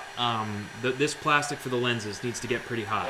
Like right now, I wouldn't be getting that hot enough there, because I bake it in the oven at 350 degrees in order to form it. So that's how hot. It's designed for packaging on the outside of like electronics, and soda bottles are made out of that same plastic. So it's designed to really withstand temperature. That kind of stuff can get shipped and go through pretty high temperatures in shipping. So the material scientists had to figure out the best properties. The biggest downfall of this plastic by far is the scratching. It scratches a lot because they figured that was their biggest, it doesn't need to be the hardest plastic. It's nice that it has a little bit of bend before it breaks, but that means that it can kind of be soft and scratchable. But they don't care because they're just shipping products. But for a Spider-Man lens, that can kind of be a big deal. You can kind of get some scratches in it that will look ugly. But you just have to be careful with it, just not be too You know, clumsy. Don't drop them on the ground too much. And even if they do get a few little scratches, it's not the end of the world. You have to think about the fact that most people that are going to see this are seeing it from like 5 or 10 feet away. And they're not going to see little stuff like that. They'll see the macro. They'll see all of this stuff together. All of the shapes and everything, and they'll really like it. And if you have puff paint on there, they'll see the shiny. They see the shiny of the webs. They love that. They love the web effect I do with the little streamer rolls. People love that when you're wearing your Spider-Man costume. Alright, this is a pretty good lens shape here, so I'm just going to start dipping it. Making sure it's not unraveling in that small amount of time that I move it. But by dipping it like this, really locks the shape in place. Really, you know, forms it like that. You don't have to worry about it kind of uncurling and going flat as time goes on. This one's fine. I spent more time sort of babysitting it. All right. So this lens needs to be have its mesh trimmed down, as does the other one, I think. Do that really fast. I'm all done molding here, or bending. Yeah, the pan doesn't even get very hot, which is pretty convenient, because I know it's not damaging anything. Right, so we've got both lenses in there. And I've got a little bit of mesh that's coming up along the top here that might be difficult for you to see. I don't need my Michael Jackson glove anymore. Oh, it looks like the webcam's having trouble here. Let me. Oh wait. Does it have it? Yeah, it's okay. That's weird. Sometimes it's webcam. This thing is a webcam. That's a nice camera right here. That's a webcam. So sometimes it'll kind of lose focus. All right, so I'm just getting out my X-Acto knife here. Kind of going along the edges here.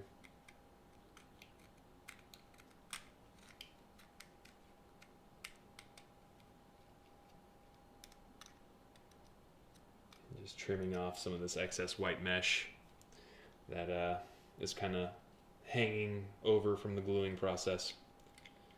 Because once again, you want the lenses to look like they're just kind of one solid chunk of plastic with all the stuff inside, just embedded inside.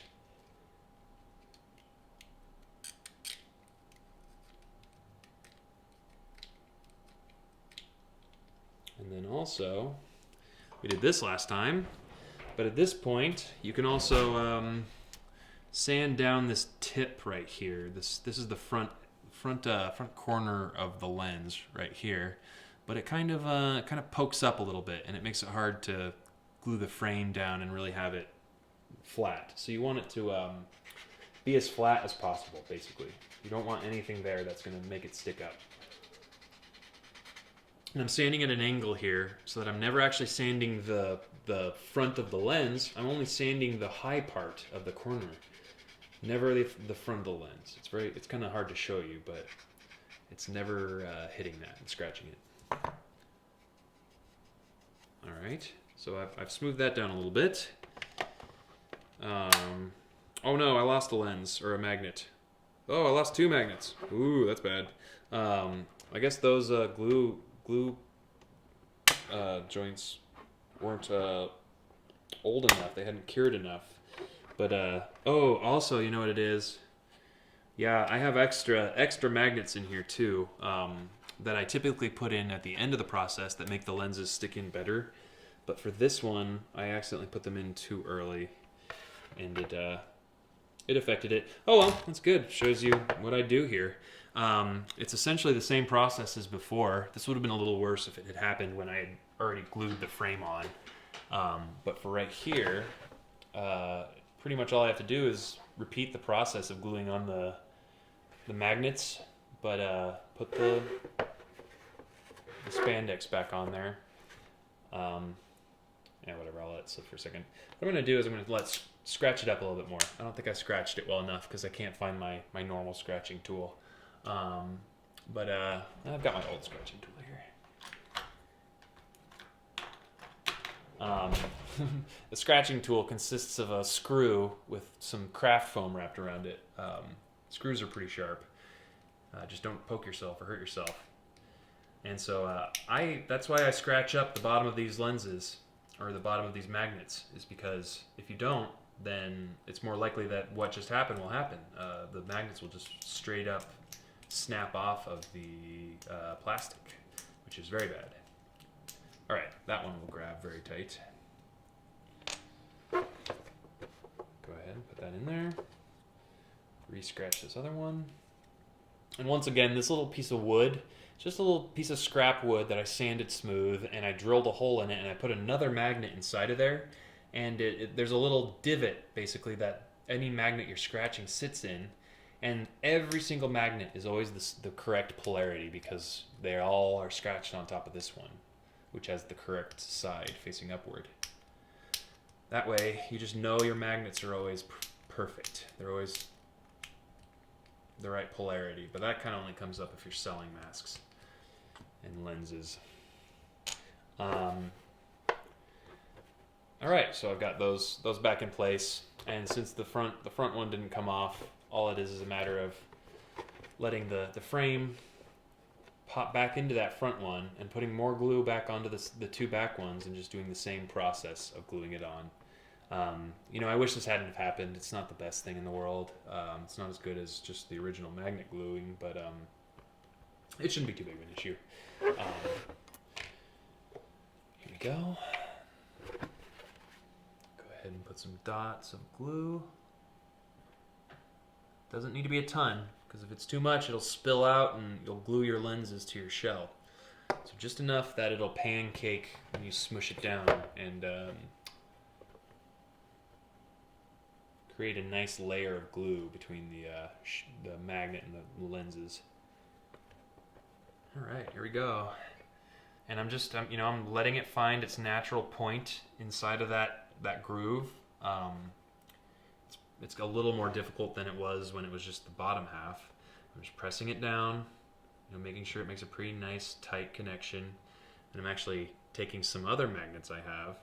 I have to be careful though, because now I'm dealing with the top layer of my lenses. So if I scratch or anything up here, that might be bad for it. So I'm actually going to fold my spandex over and do that so that it's pinching over spandex. I'm going to use this big magnet. I get my magnets from this place. A little shout out to them. Amazing Magnets. Basically just amazing magnets. www.amazingmagnets.com. I mentioned them though because they're really cool, because you can ask for a little sampler of rare earth magnets. I won't get this too close to the camera, obviously, but this is filled with a bunch of different varieties of rare earth magnets. And they'll send this to you on every single one of your orders, and it's got blocks and little tiny rare earth magnets, and it's got little rings and really a lot of neat stuff. And they'll send that to you for free. It's like 12 magnets right here for free. And some of them are pretty big, so that's what I use for pinning the lens down when I get to that stage. Is those awesome free magnets they sent. But you could also use a stack of the same magnets you're using to glue. That would do a good job too. All right. Now that I've done that, I'm just going to go ahead and grasp underneath the fabric. Pull. Just ensures that it pulls from underneath the magnet, so you're not fighting against the connection with the glue. It was interesting having Fernando here on Saturday, because he has some sort of different techniques with gluing magnets and such. So that was pretty interesting seeing how he does it.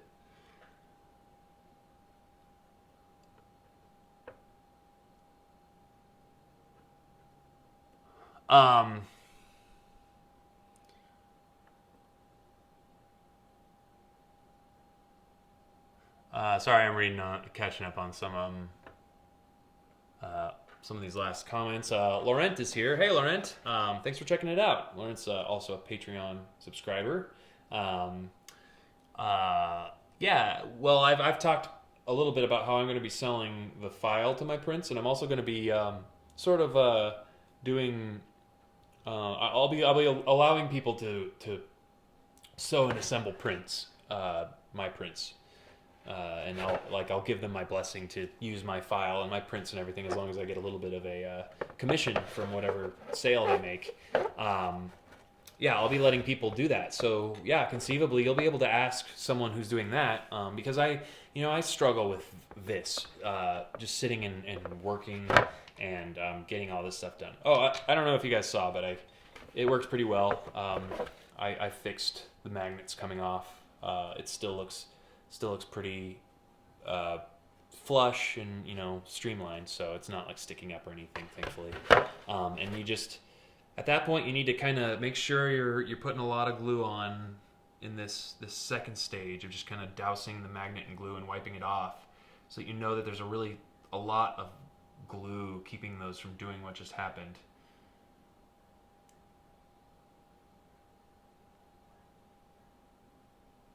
All right. So I'm using my paper towel here to just wick the rest of that excess super glue. And, paper towel actually has a bit of a reaction to super glue. It actually kind of burns it. It's pretty interesting. So you got to be careful. It creates a fume that will kind of sting your eyes. So super glue is another one of those things that you really just want to work in a ventilated area. You really should just work in a sort of ventilated area no matter what.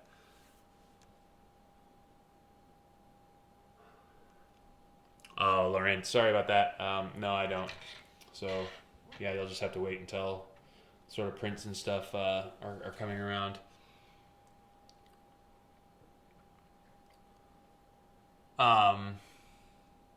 Winter Boy asked if you 3D print some lenses out of ABS plastic, can I bend them without making stress marks?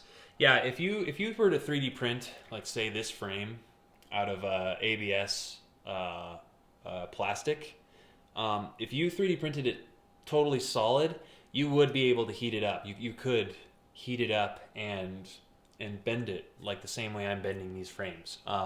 You'd have your unless you sand it, then you would want to sand it. You'd want to bend it and then start sanding and finishing it probably, and then you could just kind of like paint it with gloss paint and stuff. But yeah, I think that's possible, and that's what I'm actually going to be getting into in the future here. So I'm excited for that. So got all that done, got everything trimmed. Keep these guys. That's another thing that this the spandex helps with. You noticed how I accidentally just snapped some magnets off. Well, the spandex kind of makes all the connections and everything a little more gentle, so it's less likely that is something that will happen to it. Yeah, excellent. So now it's just a matter of getting this this lens, kind of lined up, both of these lenses lined up, and then just gluing them on. I'll do that really fast, and then I'll probably call this one night because it's already like 10:15. And Laurent just asked if both of my prints are going to be available to buy. And you probably missed earlier on where we talked about it, but actually the files, I'm actually going to be selling the files and stuff. So it's going to be pretty exciting for that, that aspect of it.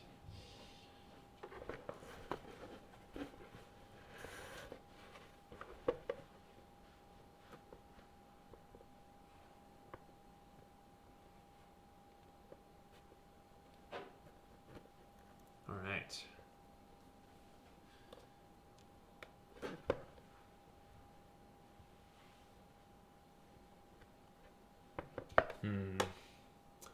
Well, the problem here is that you might have seen this earlier in the stream if you were paying attention, but I used a red Sharpie on this mesh because I was anticipating making a red frame around it. Because if you're doing that, if you're putting a red frame around it, then the red Sharpie marks are not as apparent underneath. But this is pretty funny. Oh, magical pangolin. Ooh, what is that? This is some of the green screen fun we were having last night, just playing with how green screen works. Here's Will with the green screen suit. Funny stuff.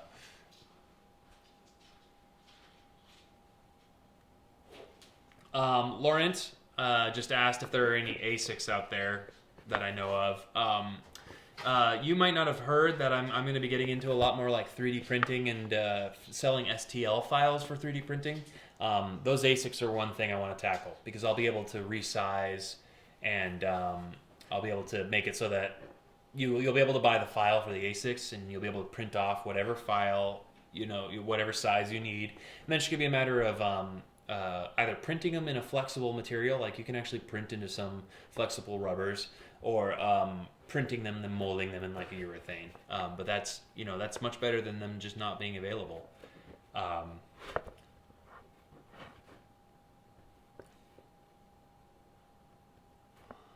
All right, cool. Well, because we went through with these white frames, but I'm concerned that because I use that red Sharpie, you might be able to see that red Sharpie underneath from certain angles. So rather than fight against it, I'm just going to probably call it here, and then cast some new red frames probably tomorrow. So I'll have those ready to go, and then I'll have these all ready to go as soon as I'm done making my third and final lens set for Pierce. So that gives you a good kind of sense of what really goes into all this stuff. It's a lot of stuff that goes into this, and it's difficult, pretty high stress work. Oh yeah, that's Jared just mentioned that he has my ASM1 shell on his desk. Yeah, I've got the ASM1 shell over here for mine. Yeah, this one's really cool. Both of these are really cool for display purposes, but you've got the ASM1 and 2 here, and they go pretty well together. Here's the ASM1.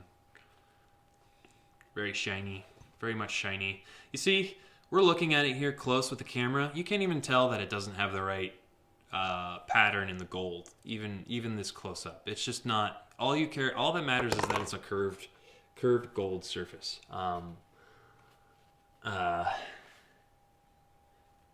Yeah, so it's not, it's a really neat thing. Very shiny, very much in the shiny. Both of them are really neat and shiny. We'll go out looking at them. There you go. 2 guys. Ooh, Spider-Man. Ooh. No, they can't. Funny stuff. All right. Oh no! Almost lost one. There you go. All right, cool. I'd say that's probably a pretty good place to stop. All right, cool.